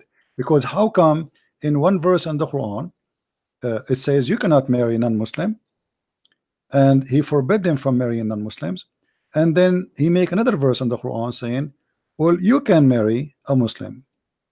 So that the question will be good to ask for you. How you can how you forbid them from marrying non-Muslims in a verse, and then you allow them to marry non-Muslims in different verse. Do you have an answer? Or if you take Quran as consistent, yeah, Quran is telling you can marry Christian women and Jewish women, and this verse they're saying Awliya, which is supposed to be protector and not friends. No, my friend, because the Quran is not consistent, because I just said to you different verse in the Quran saying you cannot marry. You cannot marry. Yes. Okay, that is a contradiction, you know that. But show me that thank verse you. then. Okay, guys, did you hear this gentleman say this is a contradiction? Yes, I'm saying it. All right, thank you. Because I'm a seeker of truth, yeah, and I believe it. My yeah, friend, I'm not going to hide behind it. I believe Quran has not a single contradiction. No problem. Okay? That's another topic, and I'm putting myself in the box, so you can bring it to me. Okay. Now, Quran say you can. My friend, hold on, hold your horses. Just you say this is will be a contradiction if we can prove it. ولا تنكحوا المشركات حتى يؤمنن. Chapter 2, verse number 2 to 1. The mic is yours. Yes. Chapter 2, verse 2 to 1. Yeah. No problem. Okay, here it says, marry not the women who associate others with Allah in His divinity until they believe. For a believing slave girl is better than a woman who associates others with Allah in His divinity, even though she might please you. Likewise, do not give your women in marriage to. Okay, let's talk about the women first, because we're not talking about the men here. So I'm going to read again. Marry not the women who associate others with Allah in His divinity until they believe. For a believing slave girl is better than a woman who associates others with Allah in His divinity. He's talking about the comparison. He's not talking about period. He said for. My friend, what comparison? It says don't marry unbelieving women. Don't marry. Don't marry. Don't marry. Don't marry. Yeah. Yes. So you cannot marry. It's forbidden for you to marry a woman. She is not a believing woman. Do you agree? I have to finish the whole verses, because if you finish the verse, then you might understand what exactly it's saying. My friend, do you want us to go to Al-Mawdudi, your favorite book? Are you going to go to interpretation? My friend, do you want me to go to Al-Mawdudi, your favorite book? This is Mawdudi I'm reading. Okay. You are reading Al-Mawdudi? Yeah. In my okay, hold on. Let us go to Al-Mawdudi. All right. Yeah. Okay. Let us see the interpretation of Al-Mawdudi, my friend. Go. Hold on. Yeah. Okay.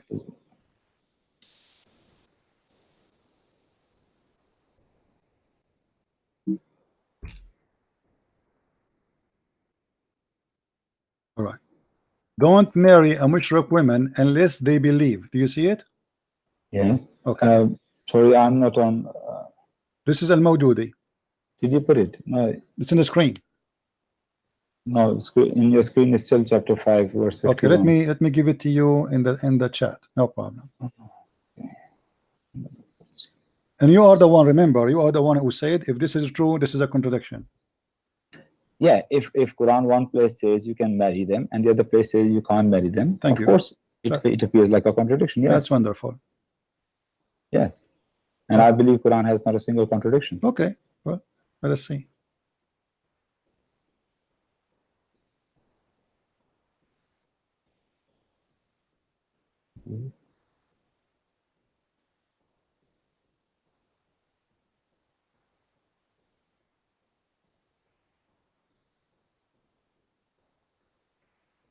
Just trying to see the context.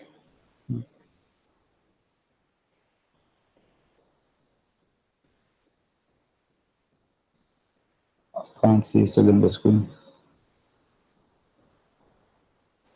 Hello? I am here. I'm listening, my friend. I'm giving you time to talk and to read. Oh, I thought no, but there's nothing on the screen actually. I gave you the link. I'm showing in the screen here. Don't marry a mushrik woman unless they believe. A slave woman who believe is better than a free woman who does not believe. The Quran is so clear, and you are the one who said, and everybody heard you. If one verse saying you can marry a mushrik woman, and one verse saying marry a mushrik woman, that is a clear contradiction. So are you going to keep your promise? Subhanallah. Go ahead. No, yeah, you make, when you say something, it makes the word so clear for me. Subhanallah. Subhanallah. Because here, my friend, here the word used in Arabic is mushrikat. Mushrik over there uses Ahle Kitab. So when Allah say mushrik, Allah is not talking about Ahle Kitab here. Okay. So but is the Christian mushrikeen, my friend? Is about the pagan women and let me say something. Okay, let me ask you. Is the Christian mushrikeen?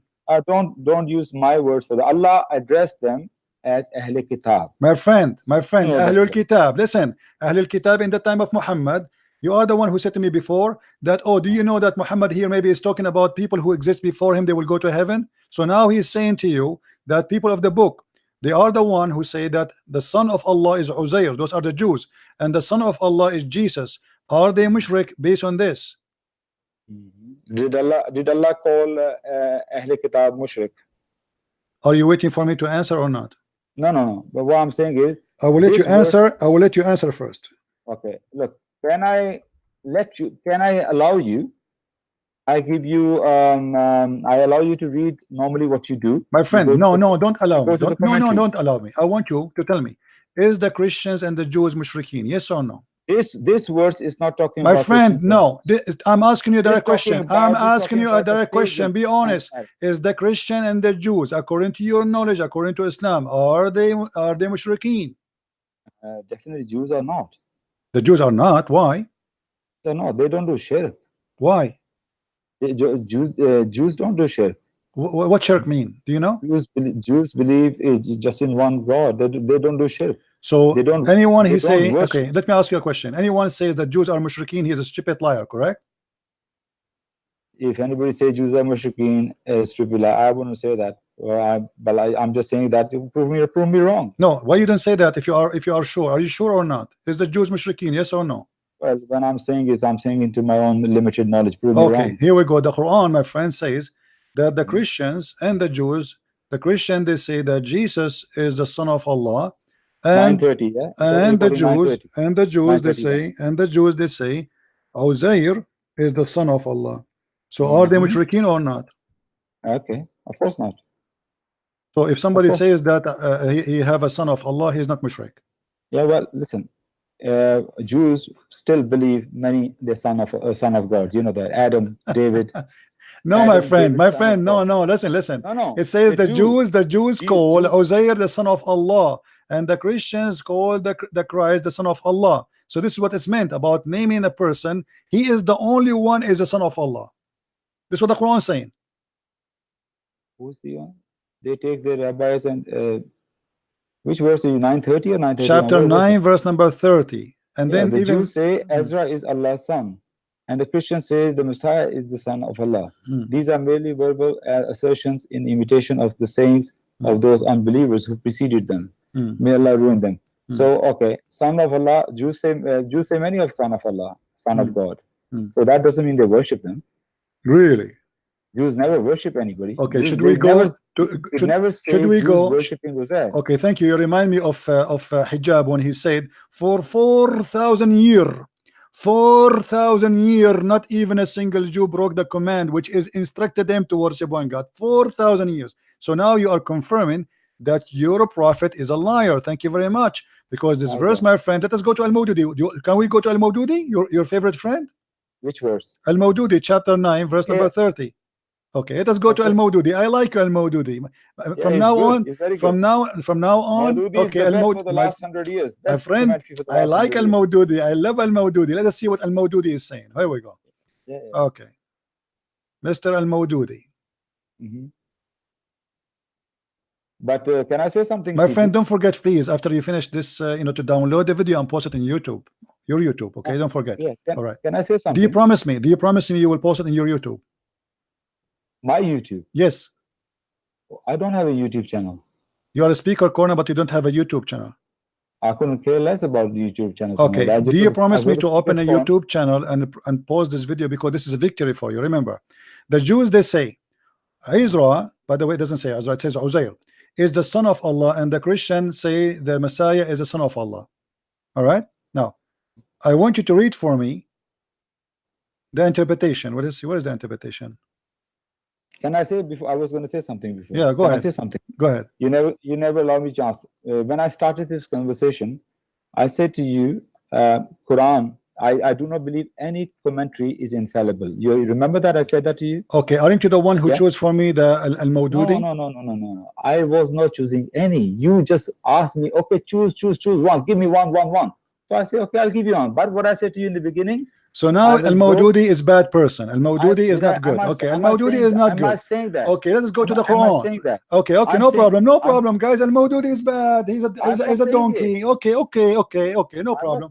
Let me ask you. Okay, does it say there? Does it say there? From the very beginning, I said, my friend, the commentaries are not infallible. Okay, no problem. Let us see what that means. Okay, I want you to explain the Quran for me. It says they worship, they associate with him. Do you see that? In the Quran, not the interpretation. They associate with Allah. Does it say that? This Messiah, the son of Allah, these are merely verbal assertions in imitation of saying of those unbelievers who preceded them. It doesn't say that. It says here in front of me, they associate with him. The Quran says that. Chapter 9, verse 30. What's the Arabic of that?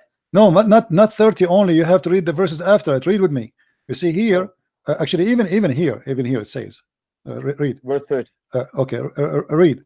If you continue reading the verse after it, verse number 31 says, they take their priests and their rabbis as their Lord in the regression of Allah, and but yet they were commanded to worship Allah alone, and he he's saying praise and glory for him, for he is etc. That you cannot have a worship or partner with him. So the verse is accusing them that they are taking partner and association with Allah, so they are mushrikeen. No, you're wrong. No, okay. Let me get you. Okay, hold on. That's fine. Let me allow me to get you. I'm not insulting. Just it's a word. I don't take it as insult. Yeah, I know this is your habit. That's no problem. You can say it. You know what? In speakers corner, people say worse things than that. Trust me. Okay. I'm not concerned about me. What I'm concerned is when you say bad things about the Prophet and Allah. That's what I'm more concerned about. You can say whatever names you want to say. I have quite a thick skin. Trust me. Okay.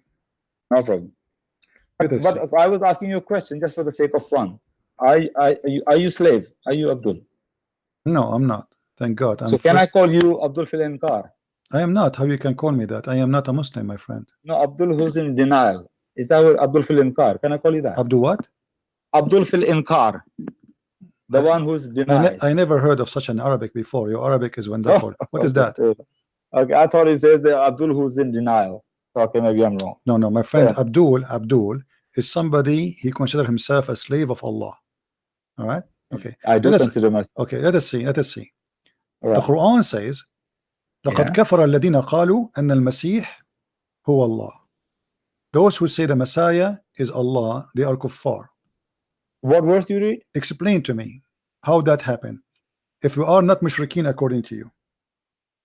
What verse did you read? Oh, hold on.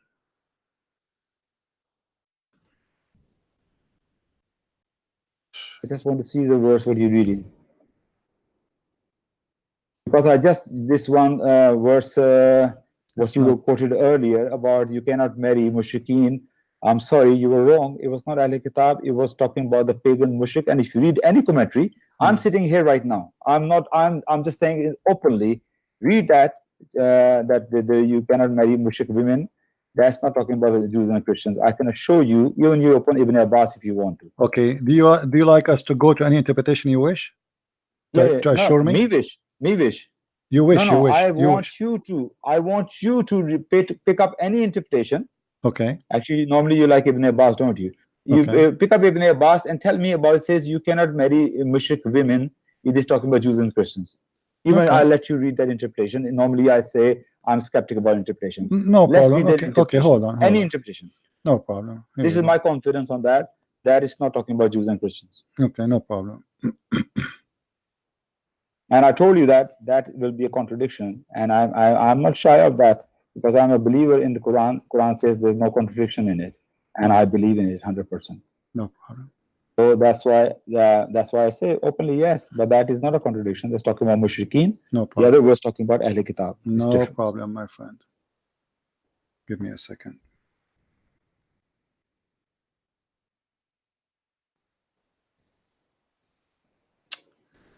This website sometime.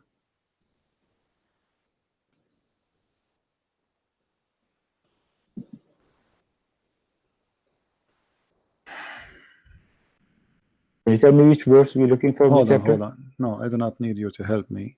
It's in the front. No, I didn't ask you. I say what verse we're looking. I just want to see so I can prepare myself. Who you going to read? You are the one who asked me to read it, right? I mean, you do not know what verse. Chapter 9, verse 31. Okay. Is it? You are the one who's asking me. You do not know what I'm talking about, my friend. Chapter, I think 328. You said. Chapter 2, verse number 221.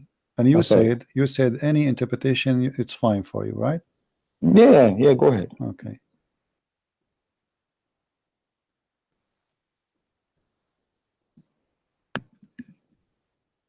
You're trying your best to find the interpretation which agrees with you.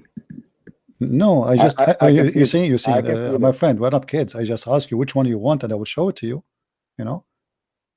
Let's say what Ibn Abbas says that you like. What about Al-Mawdudi? Don't you want Al-Mawdudi no more? You don't want Al-Mawdudi? We can go to okay, yeah. Commentary of Mawdudi. I have it with me. You want me to read it? All right, here we go. Let us go to Al-Mawdudi. As long as you like Al-Mawdudi. Go ahead, read. Yeah? Go ahead. Okay. Chapter 2, verse 221, and the commentary of that is, this is the reason for and the wisdom underlying the injunction mentioned above prohibiting marriage links with polytheists. Subhanallah. Polytheists. Who is the polytheist? Christians and Jews are not polytheists. Not according to the spirit. Not according to the spirit of the Quran. Quran called them Ahl Kitab. Polytheists are those Arab pagans. They were the polytheists. Okay, that's wonderful. Marriage does not consist merely of sexual relations between a man and a woman. So believing in the Trinity will not make you polytheist, right? Oh, I say how Quran address Quran. I'm asking you. If I believe in the Trinity, if I believe in the Trinity, does it make me a person who believe in Tawheed or a person who believe in a polytheist? Well, I'm going to even give you better what you like me to say. I'm going to give you what you actually like me to say. You are doing a shirk. Thank you very much. So here the verse saying, لا تنكحوا المشركات. But what did I say earlier? Quran put different boxes of people. What boxes? You just said the Christians are mushrikeen. The verse in front of me, you just said. Quran did not address them that. Quran addressed them as Ahl Kitab. Are you sure? Yes. Quran addressed them as Ahl Kitab. Anyway, I was reading the commentary. You didn't like the commentary? It says polytheists. My didn't friend, say Jews and Christians. my friend. So if now I need to show you in the Quran where it says we are kuffar, right? No. You need to show me the verse. Okay, what kuffar mean? What kuffar mean? Chapter 2. Does kuffar 2. mean? Does kuffar mean CP, polytheist? CP, Does CP, kuffar mean that we are polytheist? CP, Yes or no? I you ask are and no running- answer me. Don't you are clunky. running away now. No. Do you agree or you didn't agree that the word polytheist is fit with the Christians in Islam? Yes or no? According to the Quran, Christians are not polytheists. Okay. So Okay. if I show you a verse now, yeah. Remember everything with the context, yeah. Right. Sure. No problem. Talking about again and again in this commentary about the polytheists, never say Christians and Jews. No problem. Okay. Let us see. If the Quran. Okay, first thing first. Okay, let us go. No, CP, first thing first. Hold on. Go to chapter 5. Go to chapter 5. Go to chapter 5. CP, it doesn't work like that. CP. No, it worked like that. Let us go. We have to clarify one thing for sure. You see, you receive did you receive a text from somebody? And this is why you rush now. You want to try to fix it? For me? No, yeah. No. So what? You just said that if I believe in the Trinity, that will not make me mushrik. Everybody heard you. I'm keep telling you something. You just said everybody heard you. If I believe the Trinity, that will not make me a mushrik. You said that. Yes or no? You are mixing a lot of my things. friend. Did you? Okay, here, read with me. This is Al-Mawdudi. This is the problem. This is Al-Mawdudi. This is Al-Mawdudi. You know why, it's most certainly they committed blasphemy. Listen. You see. Abdul, hold on. You are the one who asked me for Al-Mawdudi. This is it. This is the chapter 5. Right to say my opinion. This is a chapter. Okay, go. Don't call me again, please. Let your dad call me. I'm done with you. I gave you a chance to prove yourself, and obviously you are all over the place. You remind me of a person. He turned on the fan and he have a dish full of poo-poo, diarrhea poo-poo, and he was in the hospital.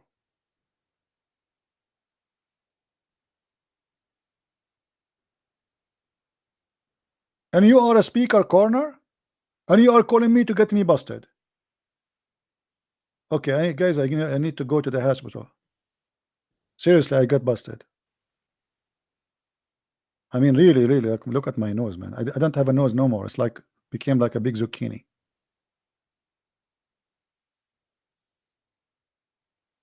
The Christians are not mushrikeen in Islam, but because he said, if this verse saying that you can marry from them, and this verse you cannot marry from them, that means it's a contradiction. He admit he's out of Islam. Hey, my brother. Hey, CP. How are you, my friend? Man, did you get busted? Unbelievable.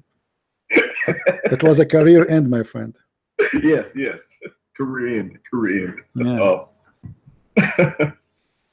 Yeah, I've seen that guy in videos before. I'm pretty sure I recognize his voice. I don't know, I can't recall his name, but I recognize his voice. He debates Hatun quite a bit, and he normally comes off as a nice guy. So, but you know what's nice guy got to do with the truth? You know, I'm not against him as a person. I do not know him. You know, he might be a nice person. I don't know him. You know, I'm not. But here we cannot tolerate lies and playing games. And he is all over the place. You know, I feel sorry for him because he is jumping from place to place, trying to save himself. It's like somebody he enter a place or a ground where the whole ground is covered by fire, or let us say kind of burning barbecue stuff in the top of a barbecue, and he's trying to save himself by jumping over the barbecue circle, but he's burning himself wherever he go. He tried to fix it. He makes the blind. Oh yeah. Well, again, belief system based on lies and tradition. That actually dovetails with a couple of the things I wanted to comment on. The other call, the Christian call, I think his name was Simon. Yeah. He was asking, knowing what we know about Islam, what do we do? How do we see it? I wanted to comment on that. All right. CP, you ever heard the story of the Trojan horse? The Trojan horse? The Trojan horse, yeah. The story of Troy, right? Right. Yeah, okay. Right. Well, if anybody doesn't know it, that's a ancient story from the Odyssey, ancient Greek story.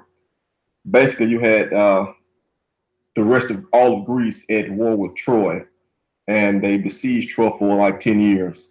And right before they were about to give up, they pretended to leave, and they left the Greeks a big wooden horse, giant horse, as allegedly a gift.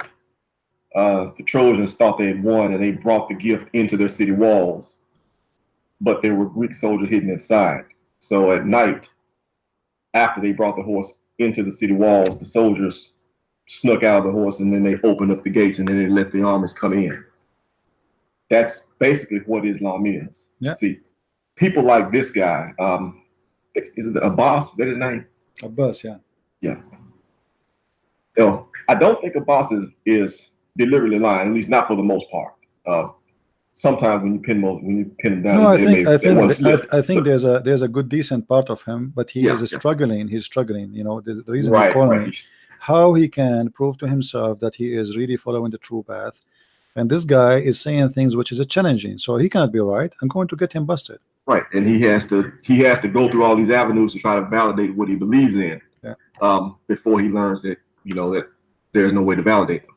But that said, people like him, see, he believes what he says, I think. But his view of Islam doesn't hold up. See, so you let people like him come in, he's Muslim and such, and then if they convince other people to be Muslim and such, believing as he believes, well, just like he can't defend his view of Islam from someone who knows the Quran and the Hadith and Islamic traditions like you do, he couldn't defend that against someone who knows the Islamic traditions and such, like from ISIS. See, he couldn't defend that, because just like you can speak the Arabic and expose all the stuff, the guy from ISIS can do that too. And the problem is, it really does say you can't take Jews and Christians as friends and such. It really says that. It really says kill them where you find them. It really says that. So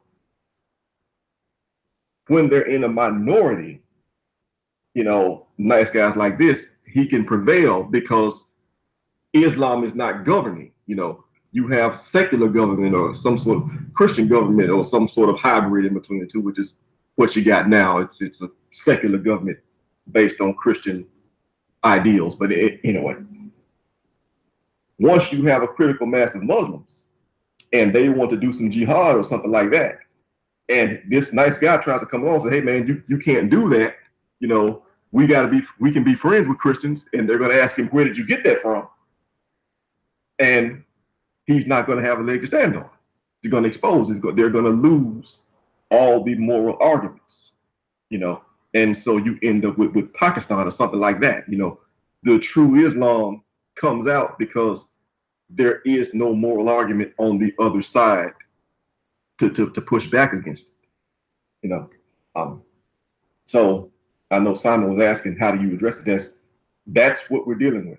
And if you look at the historical map, the spread of Islam, you can see the remnants of that all around. You can see what happened to Cyprus. You can see what happened to Lebanon. The Muslims, they used to be a small part there, and then now they are trying to take over Cyprus, and they trying to take over Lebanon, and this is what they do. They go to a place and they try to take over it, and it's not their fault. I don't blame them. And further east, is it not Bangladesh? The Rohingya, I think. Yeah. Further east, you see the same thing over and over again. You see it in Sub-Saharan Africa. It's the same thing. Small in number, peaceful, get along. When they have larger numbers, they make ruckus. And there's a verse in the Quran, 47:35, that tells them to do just that. Yeah. It says cry not plainly. for peace. Cry not for peace when you are the uppermost. when you are the uppermost. So when you're in the minority and you can't win, be peaceful, get along, nice, kind. says. Same as Muhammad, the Christian, the Jews, the Sabian, everybody will go to heaven, don't worry. Yeah, but when you're the uppermost, and you can be, honest, a Muslim who actually has a peaceful theology comes along and says, well, we should be peaceful. Man, where'd you get that from? Show me. Where are these Quran verses you got? Prove it. Yeah. And you find that they can't prove it, which something else he said that I wanted to comment on, which is when I heard it, that was when I sent a request to call in. You were on him about, I think it was 551. They can't take the Jews and the Christians as friends, which it says, I think, the same thing in 328 as well. But at this time, I think it was 551. And then he went to verse 5:5 and claimed that he had you busted. This is one thing I hate about what I do. I get busted every day. You get busted every day. Amazing. So 551, it says, well, his point was, we can marry. It tells them, what is it? This day everything is, I wrote it down. Where did I put it? This day everything is lawful from the people of the book. Their food is lawful for you and your food is lawful for them. And basically you can marry Christian and Jewish women.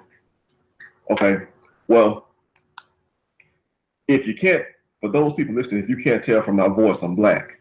And if you can't tell from my accent, I'm African American. Okay, so all the time I thought you are like me. You're black, blonde, African American from Japan. I mean, I'm really disappointed now.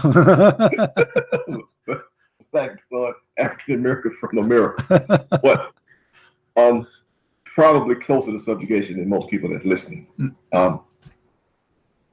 That the verse where it says, we can marry their women. Therefore, his verse will say, well, if we can't take them as friends, how can it tell us we can marry them? Does it mean you can marry your enemy? He basically assumed that it was baked in the cake that permission to marry women was the same as that meant that you had to be friends, that you could be friends with them. Well, that is not the case at all. You can most definitely marry women from your enemy. Very much so. What you got there is an act of subjugation, and that is not in our distant past at all. I could tell stories, which I won't do, but I could tell stories from like grandparents and people in that generation, which is not that far ago. To sum it up, in Jim Crow apartheid South, the basic situation was, white guy, he could go with whatever black woman he wished with impunity from the law and what have you. But if black guy went with white woman, or I said went with her, he didn't really have to actually go with her. Then they would go crazy, right? Yeah, they go crazy. They want to lynch you and such. That's like that. Exactly what happened in Islam, yeah. Yeah, that's exactly what the verse is saying. See, if he wants to say that, if he wants to prove that, hey, we can be friends with Jews and Christians, show me a verse that says that a Muslim woman can marry a Christian man. Show me that, where it says that explicitly. Show me a Muslim woman getting permission to marry a Jew, or what have you. See, then you can argue some parity. Now, hey, I've never heard of such a verse. If he's got one, hey, please call up and show me this new verse, this new Quran verse. I like to read it, Yeah. But no, it just, I wanted to point that out there to him. You have to look at it both ways. To say that you can marry from my women, but I can't marry from your women, that's not an act of friendship at all. Right. That's an act of subjugation. Not only marry, I mean, marry is even far away from the fact. It's not marry. They are kidnapping them and then the woman, who she is to say yes or no, you know. Oh yeah. Well, yeah. It's not like a woman you go and ask for her hand and she agreed to marry you. You know, we are talking about kidnapping women, like as an example, Safiya, which Muhammad later he made her as his wife, but first he raped her, he killed her father, he killed her husband, he killed her brother, he slaughtered her, and even they forced her to walk over between the bodies of the dead men of her family. And then the Kalbi, he took her, he raped her, and then Muhammad, he heard that this is the daughter of the chief and she is very beautiful, so he asked the Kalbi to exchange her for other slaves. So we're not talking about a man he's going to there and say, hey, I want to marry you, would you like accept me, you know. As an example, there is a story of Muhammad when he became victorious. He went to a woman and he said to her, give me yourself. He did not say, look how filthy he is. He did not say, let me marry you. He said, give me yourself, which means take off your panty. All right. So the woman, she said, and this is a very famous word to remember, and how a woman like me can give herself to a suqa, like, you know, when you say trash, you know, she said that to him in front of his face, which means she's doing that to die. She want to die. You know what I mean? Oh, because when you say, imagine I am in front of Muhammad, and this guy, he have his army and he's victorious, and I say to him, Muhammad, you are a trashy person. What is next? You know, what is next? Yeah. You know, so she is asking for her death, but she said, I seek refuge by Allah from you. And now Muhammad, it's very embarrassing for him. He claimed to be a prophet of God, and yet the woman, she seek refuge by the God he claimed that he is presenting. So he acted smart. He said, okay, if I kill her, they will say she asked refuge by Allah, and then that's not right. So what I will do? He told them, let her go, send her away. All right. But the woman, she said it clearly. And imagine what kind of a prophet he come to a woman. Imagine I come to a woman and I say to her, let me, excuse my language, let me F you. He did not even marry her. He don't want to marry her. He want to F her. Yeah. Yeah. And then he did, and by the way, he you know, like he wanted to beat her, and then she said, I seek refuge by Allah from you. That is the truth about what they claim. They try to make it as if it's like we marry from you, we are friends. Here we go, we are family, my friend. And this is why I warn anyone: you cannot marry from a Muslim. If you marry a Muslim, you are making a big mistake. Muslim or a Muslim girl, doesn't matter. It's a big mistake, because later, let us say this person, he's not a believer, he's a Muslim by name, but what is guaranteed that tomorrow he will go to the mosque with his friends and he will start acting and learning Islam. Yeah. And then he will say, okay, I have the right to marry 4 women, and then I have the right to make my children Muslims. You cannot stop him from doing that, you know. And I have the right. Actually, even you see a Muslim woman. I know a guy. Actually, they took me to talk to him in person. You know, he was sleeping with the Muslim girl. All right. Okay. And then she said to him, well, I cannot stop. I cannot continue sleeping with you because it's haram. I can sleep only with Muslims. And this guy is young, you know, he like her, she is good looking, you know, she's very pretty woman. He want to sleep with her. So he said, what I should do? He said, if you want, we can go tomorrow to the student association in the university. Both of them, they are student in the university. And you announce yourself to be a Muslim, take Shahada. And then he said, so after that, we are okay? She said, yeah. He said, okay, we can go and have sex together again. He said, sure. So I went to talk to him. And he refused to tell us why really he want to convert to Islam in the beginning. And then, you know, I talked to him. He refused to tell his family. But when I sat with him, I start asking him, why really, like, what do you know about Islam? He said, I know nothing. I said, so why you want to convert to Islam if you know nothing? He said, I don't care for Islam. I said, so what do you care for? Why you want to convert? He said, well, don't tell my family, okay? I said, okay. I have a friend. She is my girlfriend. And we are sleeping together for more than 2 years now. And now suddenly she said to me, you cannot do it no more unless you convert to Islam. So he said to her, so you are saying it's forbidden for you to sleep with me if I am not a Muslim? She said, yes. He said, okay, why you didn't tell me before? Why you slept with me before? She said, because before nobody told me that this is haram. Now I've been taught. So if you want to have sex with me more, you have to convert to Islam. So the guy, I said, so do she want you to marry her? He said, no. She said she will sleep with me, but I have to say shahada. And I don't want to lose her, really. I'm attached to her. I said, so if this girl, you convert to Islam today, and she leave you tomorrow, you will leave Islam? He said, yes. I said, do you know that if you convert to Islam, they will kill you if you try to leave? So I start talking to him, etc. But look how evil the situation is. She's trying to take advantage of this boy who became attached to her in order to make him, you know, you want to go with me in the bed? Well, you have to say shahada. There's a price to pay. And this is exactly what the devil is about. So if it's a girl or a boy, it's still at the end, they are going to make you convert to the religion, and they use sexual relationship, or what you call it, even marriage, because a Christian, when he marry from a Muslim, this is not considered as marriage in Christianity, unless say that again, CP. When a Christian he marry someone is not a Christian, that is not marriage. That is a sexual relationship. Marriage only between two believers.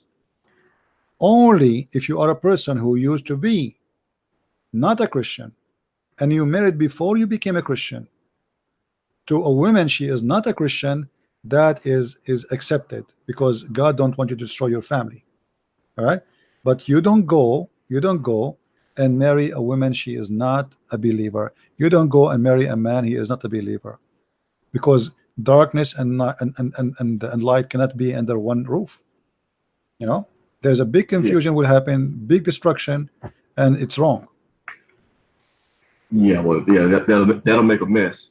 In which, now, the young man in your story, I don't know how it turned out, but if he converted, she was going to ask him to pressure him to marry her next. Yeah, see, that was coming. Maybe that's what you do. She sleep around, and it's doing, she is doing jihad, you know.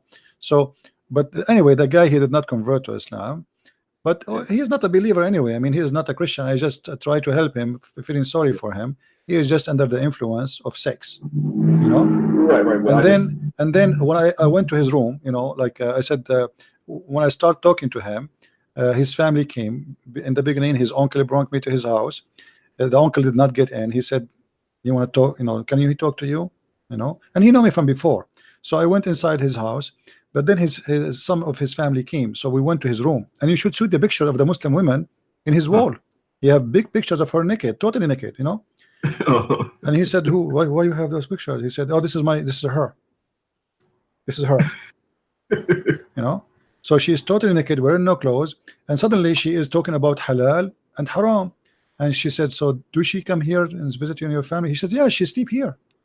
He said, where here? Huh? He said, yeah, she sleep here in my room. I said, now she's still with you? She said, yeah, she's here. You know, she will come later. She's cool now. She's moving with him. She live with him.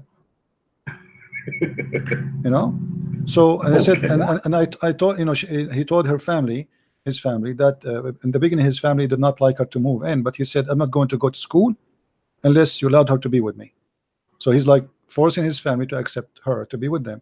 So she's having free accommodation, free housing, free food. He take her to school, he bring her from school, he have her naked picture in the wall, and suddenly she is a woman who is a person of dignity and believe in God, and she want him to say shahada. Yeah, well, yeah, she want. Well, she wants him to marry her. That's what time it was. That's what I said. She's been sleeping with the guy for 2 years, and then all of a sudden she can't do it unless he's a Muslim. But then even after he converts to Islam, she's still not going to want him to marry her. This is why there's many people, they don't care. Many people, they don't care. They will say shahada. I mean, he want to have the women. He will say shahada. So what we do? Okay, let's say shahada. You know, I want to have the women. Okay, what do you shahada? Let me say it. You know, because he don't have religion. He don't have anything. So okay. What shahada? Is that will make you take off your panty? You know? Yeah. Okay, no problem. You know? Yeah, but at the same time, like I said, once they're in Islam and then they decide to be pious and try to study and then try to learn some stuff, the behavior changes, you know. behavior changes. It's a Trojan horse, pure and simple. How else can you say it? Yeah. So, but CP, I believe that's all I had. When I heard that, I wanted to put that out there on the air, for the sake of this guy, because he seems to say this kind of thing in good nature, but it's the opposite. I mean, that it's not friendly in the slightest, and it's pretty much common knowledge that, like, with Muslim people, if you try to marry their daughters, they want you to convert to Islam anyway. Yeah. Isn't that common? Yeah. Well, this is.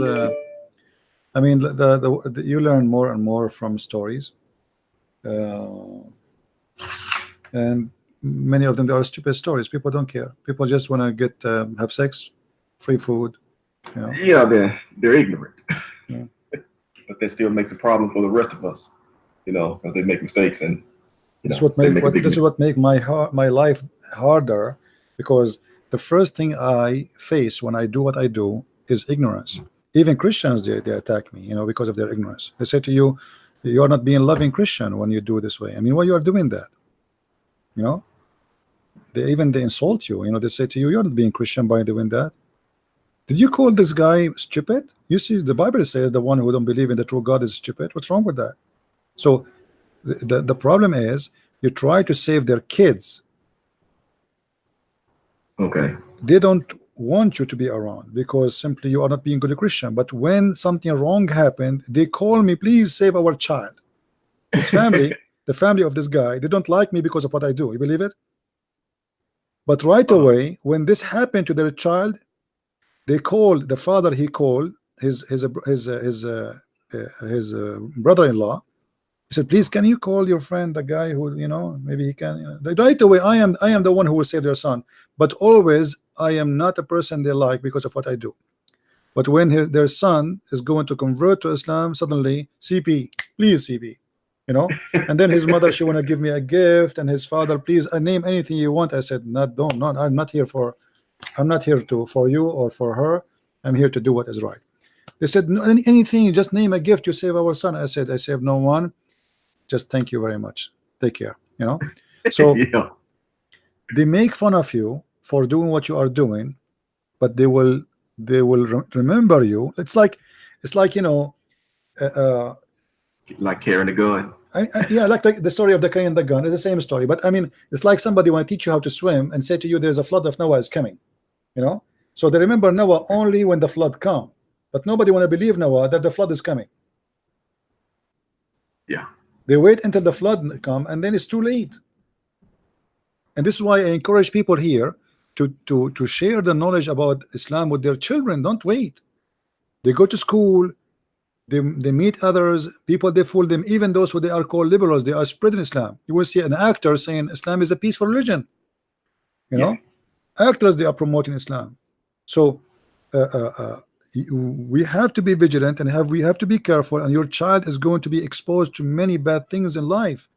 If you don't talk about it, somebody else will talk about it, and they will talk about it in the wrong way. You know what I mean? If you don't tell your children now, like if you don't tell your children there is something that's called AIDS, well, your son might get AIDS. If you don't tell your son that there is drugs will destroy you, drugs will destroy him, because nobody told him. He's a kid. Somebody gave him something to try, he became addicted. So you have to speak about what is dangerous, otherwise dangerous is there. If you don't speak about it, doesn't mean it's gone. Yeah, you have to arm them with these things. If you don't, like you said, well, just what you just said, if you don't arm them with the knowledge of these things, then when they get out there and they get exposed to it for the first time, it's easy for them to fall into the trap. Doris, let me tell you this. Once I saw a post on YouTube, someone there's a video of a video of mine, but it's not my channel. Many people post my videos. Gotcha. So I was looking at the comments, and I saw someone posting sound like a very young kid, because the text like ha ha ha ha, your God is a leg. So I click at the page of this guy in YouTube. I found he's not even maybe 9-10 years old.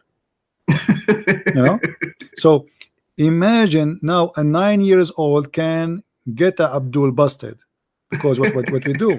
At 9 years old, he said to him, you worship a man. The Muslim, he said to him, the guy who's talking to the kid, he don't know he's a kid, you know. He's saying to him, you worship a man.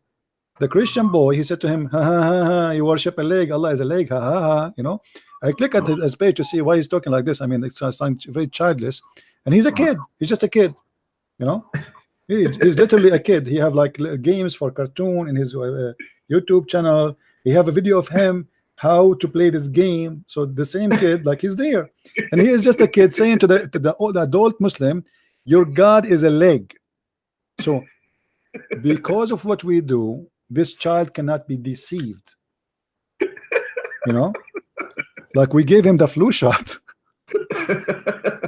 Your God is a leg. I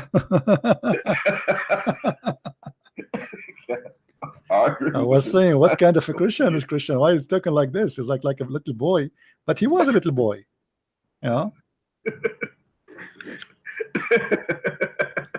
That's a good one. Yeah, you know, when I start talking about Islam, I'm not exaggerating. There's nobody knows anything. You see, what we did, I say we because I believe that my work was not only me. I mean, people who helped me to spread the truth, etc. It was a revolution. Most of those who speak against Islam right now are people who learned from the first generation who exposed Islam, and the first generation is us since the internet started. Before that, nobody knows what Islam is about. Yeah. This is why Didat, he was looked like he is victorious. Why? Because at that moment, Didat was debating people who know zero about Islam. Yeah. He go to debate you. He's not debating Islam. He's debating Christianity. So it's one-side debate. When you debate only, you know, imagine I go to a debate and only I can throw rocks at you. You know what I mean? Yeah. And then how we can have a debate if the debate is only you attacking my Bible? This is why Didat, he looked like he was so smart, and the other guy, he looked like he's a fool. Because it's one-sided debate. When a Muslim, he call me right now, I get him busted in 2 seconds because I have knowledge of his religion. Yeah, you have knowledge of the Quran, which, well, it just cannot be defended. You know, I remember when I first started looking at this stuff, which I guess I've been following you now for what, 2 years, going on 3 years now. Well, time go fast. Goes fast, yeah. First time I talked to you, I used to have 4 wives. Now I have 6. I don't know. Let's see. Okay. Yeah.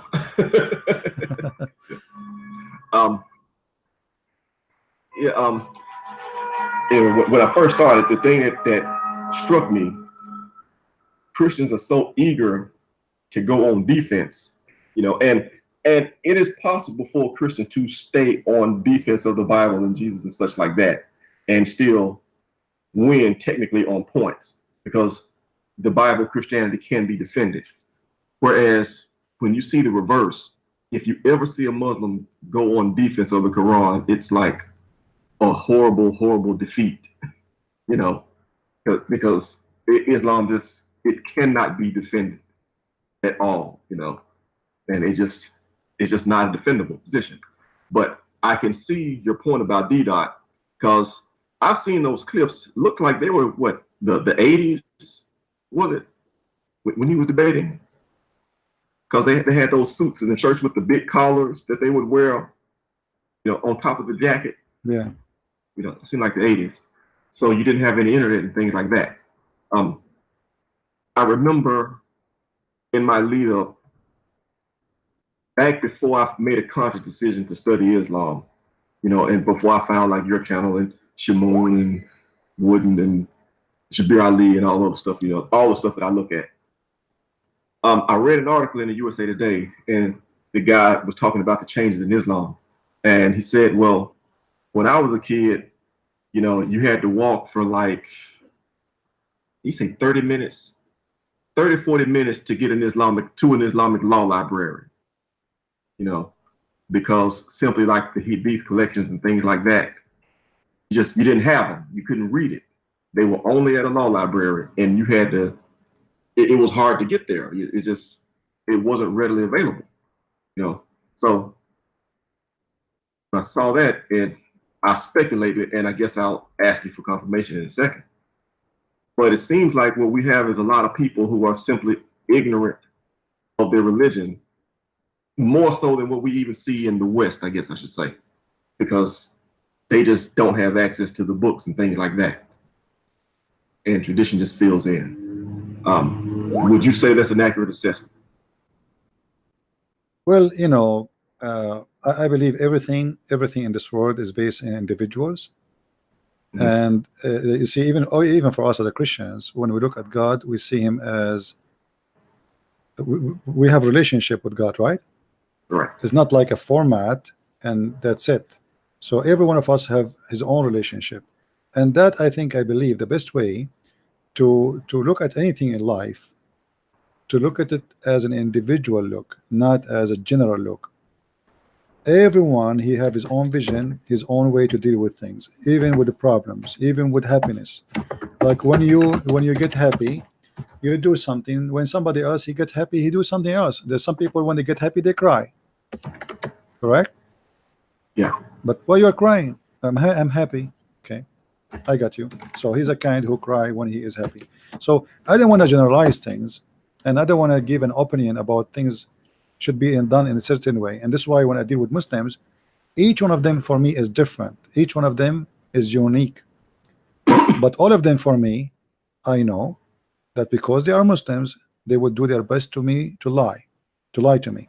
But not necessarily every Muslim will call me he is going to lie. You know what I mean? Yeah. So we don't generalize rules and we say this is the best way to do it. I don't know if my answer have the connection you want with your question. No, no, not really. I was basically I was remarking on the level of knowledge of it, you know. Yeah, but the Like the knowledge, my friend, the knowledge is not about just knowing a knowledge. It's about acknowledging the person you are speaking to. Okay. As an example, when I talk to children, I don't talk to them based on my knowledge. I speak to them based on their knowledge. Otherwise, I will not be able to reach out to the person I'm speaking to. You know what I mean? You can rephrase your question if I did not give you the answer you want. I don't know. Yeah, well, basically, I was going for the general level of knowledge of the Muslims that we come across. How much do they know? There's nothing is called how much. The more you can know, the better. I mean, this the process of knowing is endless. Until now, I am a student. I'm learning. You know, the second you think, the second you think you know it all. It's mean you believe you are God. Yeah, well, but the question is, do they know? Because, like I said, it seems like, you know, with Muslims, they so readily dismiss their scripture. You know, a Muslim it's person, like they've never seen it before at all. You see, I just told you, you have to examine every Muslim when he speaks to you about, so you can understand his knowledge, because the knowledge of Islam is not exist. There is their own understanding, and there is the scholars' understanding, because Muhammad is not even in Islam. If you go and read, like now, this guy, when I showed him a verse in the Quran says this, the verse in the Quran says that. The only way to explain it is to find a way to get away from the contradiction. But this guy, he said fast, okay, this must be a contradiction. Then if it is true, show me. You challenge me. But if he is a person who have knowledge, he will not say that, because that will get his religion busted. Because he do not know what is going to show him, he was sure there's no way it's going to be there in different place. You can marry women who they are not Christians. You know, you cannot marry a woman who are Christians. So he jumped into a conclusion based on his knowledge that the Quran does not have contradiction, and based on that, I'm going to challenge him. So you need this is why when I debate Muslims, I don't debate them. I play the game of you know, the cat, you put a rope in the front of it, you know, and the cat chase the rope. Just put a rope in the front of the cat, she love it, you know. Yeah, but that's kind of what I mean. Like this guy, you know, they seem so confident that these types of contradictions are not in it. This is the confidence of stupidity. It's so obvious. This is the confidence of ignorance, you know, because when you are ignorant too, the same as Muhammad hijab, he was debating David. He says, show me, silence me, show me. You know, you look at him, he's so confident, you know, but his but his confidence is coming from stupidity, from ignorance, not from knowing. If he knew, he will not say what he said. Yeah, I don't think so. Which I think that he hurt himself in that debate, you know, because he said a few things that just basically have to be lies. If he's done any type of research or looking at all. And I think people are going to remember that. Every single question he answered by a lie, by stupidity. You know, it doesn't say it this way. It's not even can be counted as a lie as much it is stupid. But the Muslims, they like about him that he was a comedian and he's making fun of his opponent, but they did not notice, because they are stupid too, that he is being stupid and he's exposing his religion.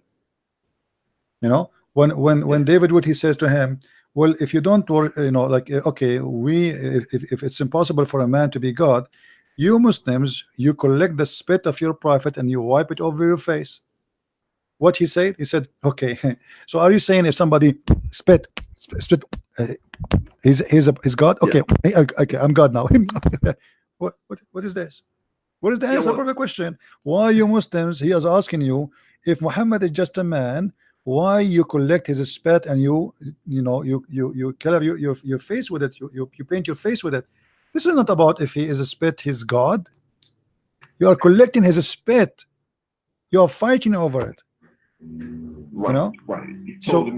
So the answer Muslims they don't even listen when a Muslim he defends Islam. Whatever he say, they like it. This is why if you go, you see, this is the thing about Muslims, and this is what I like about them, by the way. One of the things, they support each other. If I am a Muslim, do you know how many subscribers I would have now? Millions. Yeah, a lot. But Christians, how many of them they support what you do? Few. The rest, even if they watch, they don't even subscribe, they don't even share. Muslim, they support you. It doesn't matter how stupid you are. The second you defend Islam, we support you.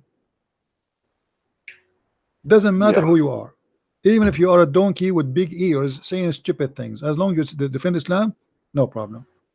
Yeah.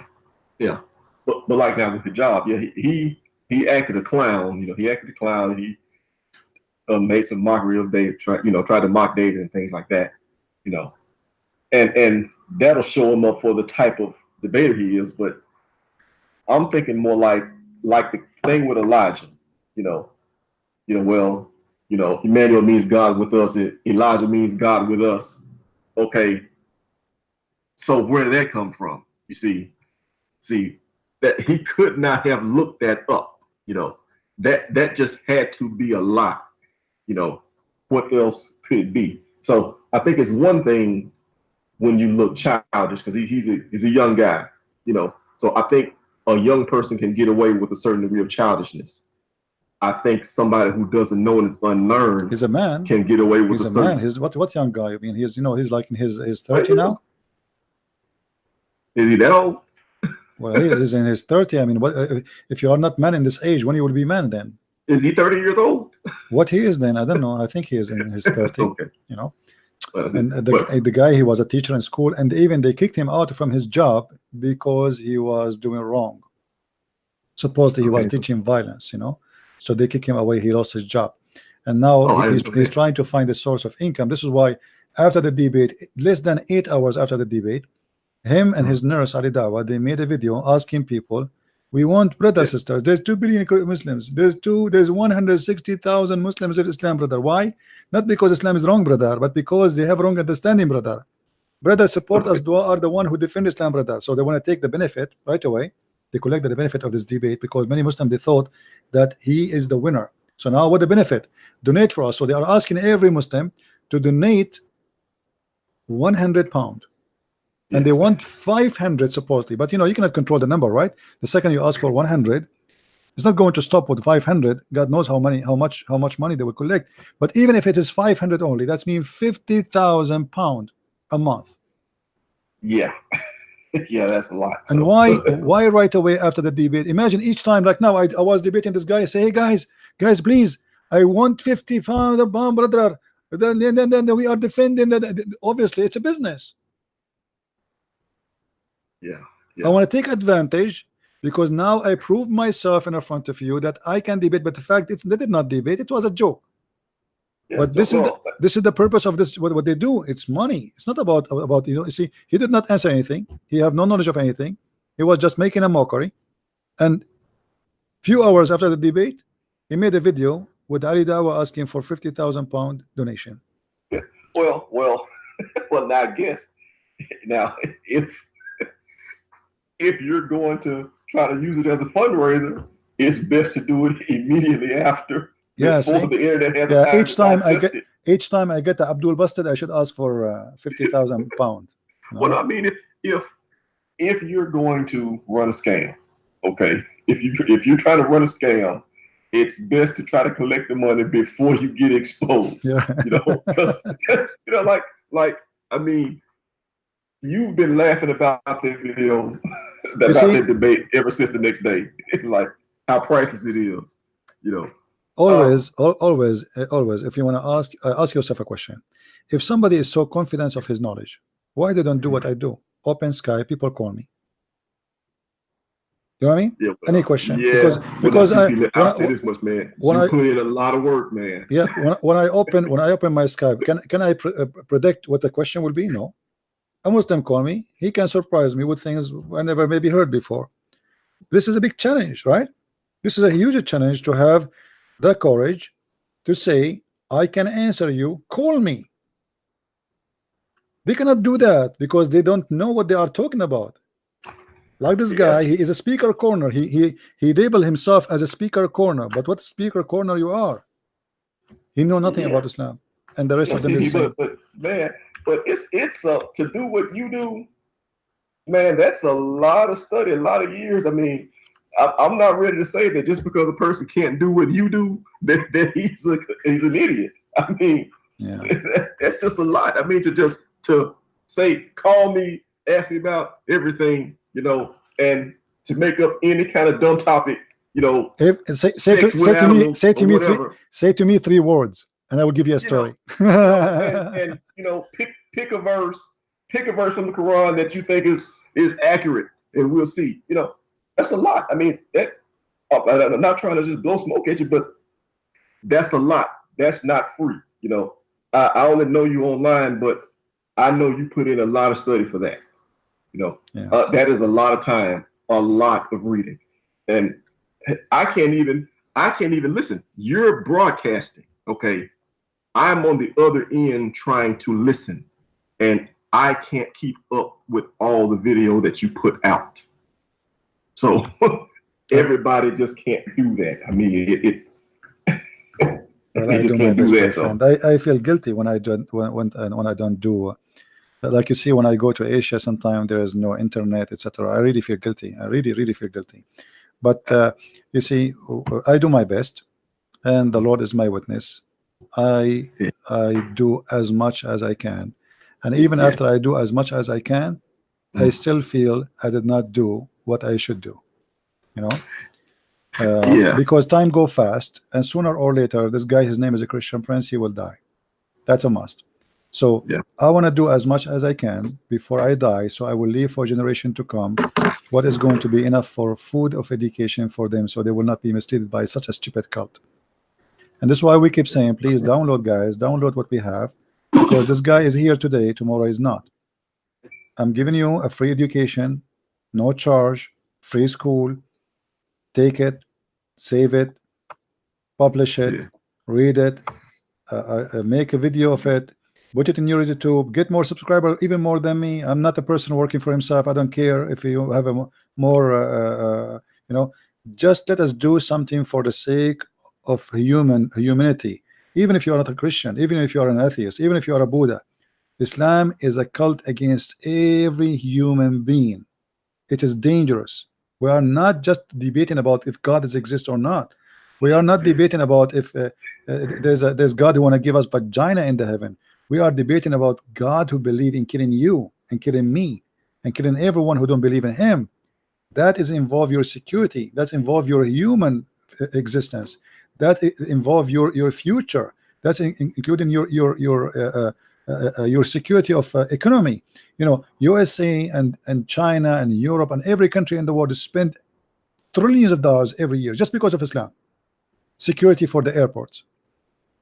Yeah. Every year. Each time they want to have a festival in Australia, in Canada, in Europe, anywhere, you have to be aware big time. The first concern is when the terrorists were going to attack. Just yesterday, they arrested 3 Muslim men in Australia, in Melbourne. They want to attack a crowd, and they were trying to buy guns, so they will shoot as many as they can of the crowd. How much money we spend for security just because of this cult? So if you want to fight, you see, you want to fight this, you want to get security, not only by having police, and not by only fighting ISIS. You have to fight what ISIS believe in, because ISIS exists because of the belief, not the opposite. Right. What the world is doing is stupid. They're thinking by fighting ISIS they will win. You need to fight Islam, and then you will win. I wonder why governments do that. You know, I see that all the time, that they talk about ISIS and Al Qaeda and all that kind of stuff, you know, without addressing the underlying ideology. You know, you just wonder if they're stupid or if they're just corrupt. Which one is it? You see, I went to China. I went to China, and number one concern for the Chinese when it comes to security is not the Christians, even though they hate the Christians because Christianity is spreading so fast there. But number one concern for the Chinese government is somebody, he is a Muslim. Because the second you are a Muslim, you are involving, your existence involves security and violence. Christian, he will not go and kill. Christian is just a guy who want to open a church under the ground. Sooner or later we will find about him, and we will torture him. So Chinese government, they humiliate Christians, they go after them, they try to force them to stop spreading Christianity, but they are not worried really about Christians when it's come to violence. But the second you are a Muslim, the story is big deal, bit different. Well, I can imagine so. Yeah. Anyway, my friend, we got to finish for today. You got it, CP. Thank you for taking my call. Thank you for calling, and may the Lord bless you all, guys. And Happy Thanksgiving. Yeah, thank you. Happy Thanksgiving for you. I just been informed actually by the brother who is working in the German translation for Sex and Allah. He said that he finished the book, so I hope soon we will have it published too, so we can have it ready for printing. I'm really thankful for those who helped me with the translation. You make a difference, and I feel I am not alone. And I really appreciate those who support us too in the donation, because you know, always somebody have to pay for the bills, somebody, and if nobody help, then we cannot and we will not be able to do it. So I really appreciate you all, and I appreciate even those, like, don't think I am appreciating only those who support us financially. I appreciate those who come here. They are always here, they stand with me, they bring people, they listen, they take, they share. All of you are wonderful people, and you are my family. Thanksgiving is coming. I have no family around, but you guys are my family, and I am honest about that. I love you all, and I hope the Lord will reward you and will reward us. What is the best? And the best is peace and love. I hope that's all of us, we will become one body. That is the body of Jesus Christ, and we will not be Catholic, we will not be Protestant, we will not be Orthodox. Fight division, my friends. Fight division. Trust me, it's very painful to see Christians are divided. I hate it. It's one thing I hate most, that we are not following Christ and being united. Let us be united by him. The only thing can unite us is the Messiah. No man, no priest, no bishop, no pope, only the Messiah. Don't follow a priest, don't follow a pope, don't follow don't follow anyone, don't follow Christian Prince. We are all sinners and we commit sin. There's only one name under this heaven, above the heaven, under the heaven, over the earth, everywhere. His name is a glory, and he is the Lord of a glory. There's no betrayal, there's no lies, there's no division, there's no hatred. Follow the Messiah, don't follow a priest. Anyone who teach you division, stay away from him. He don't speak for the Lord. Ask yourself a question before you leave today. Do you think it's the Messiah himself? He will be happy to hear that we Christian, we say to ourselves, you are not a Christian, you are going to go to hell. No, why my friend? Why? He believe in Jesus, he believe in the Father, the Son, the Holy Spirit. He believe in the resurrection of Christ, he believe in the salvation, he believe in the blood of Jesus, he believe in the Bible, he believe that God is one, and he believe in the Trinity. What's your problem? What's your problem? This person have a picture that is wrong for me, yes, but still that does not make him not a Christian. If every one of us do wrong, that will not make him a Christian. None of us is a Christian then, because all of us we do wrong. Do you claim to be an angel? You never do wrong. Do you claim that you are a person who follow the Bible 100% and you never commit sin? If you do so, if you claim to be so, you are a hypocrite liar. So my friend, let us be united by him and stop being foolish. Division is a foolishness. Be united with your brother and sister in Christ. Their church name is not important. What important is, do they believe in Jesus? I don't accept Jehovah's Witnesses because they are false. They believe in Jesus as an angel, or they believe in gods. That is not Christianity, that's far. But somebody believe in the Father, the Son, the Holy Spirit. Somebody believe that Jesus died on the cross and he is coming back and he is the only salvation. Somebody believe that God is eternal and he present himself in a person of a man. His name is the Christ. Somebody believe that not everyone says to me, Lord, Lord, will enter the kingdom of my Father, will be in my Father kingdom, but the one who do his will. That is a Christian person, my friend. Many people, they will say God, God, but the Lord will say to them, depart from me, I do not know you. They will say, we made miracle in your name. He will say to them, you did it for your own glory, not for me. Many people worship God by their tongues, but they do nothing for him. Ask yourself, please, how much you do for the Lord. Those people who help me with the translation, your reward is not from me, your reward is from your maker, because you help many by your translation to see the truth. We always require to give fruit. The Messiah said, the tree who don't give fruits will cut off and will be thrown in hellfire. Don't be that tree. Please don't be that tree. Time go fast. Time go extremely fast. When I hear somebody saying, I was listening to Christian Prince for 18 years. Imagine 18 years. You believe it? 18 years. Time is extremely fast. When he said to me, when this guy, he called me, and I was listening, this guy is saying to me for, when did that happen? 18 years? How? Time goes so fast. It's like yesterday. And time will come and your soul will be taken from you. Remember what the Bible speaks about those when the Lord, he gave them investment to invest. And there's a person who double it 5 times, and there's a person who make it twice or 3 times, and there's a person who hide it. Don't be the one who hide it. You will be questioned why you are coming alone.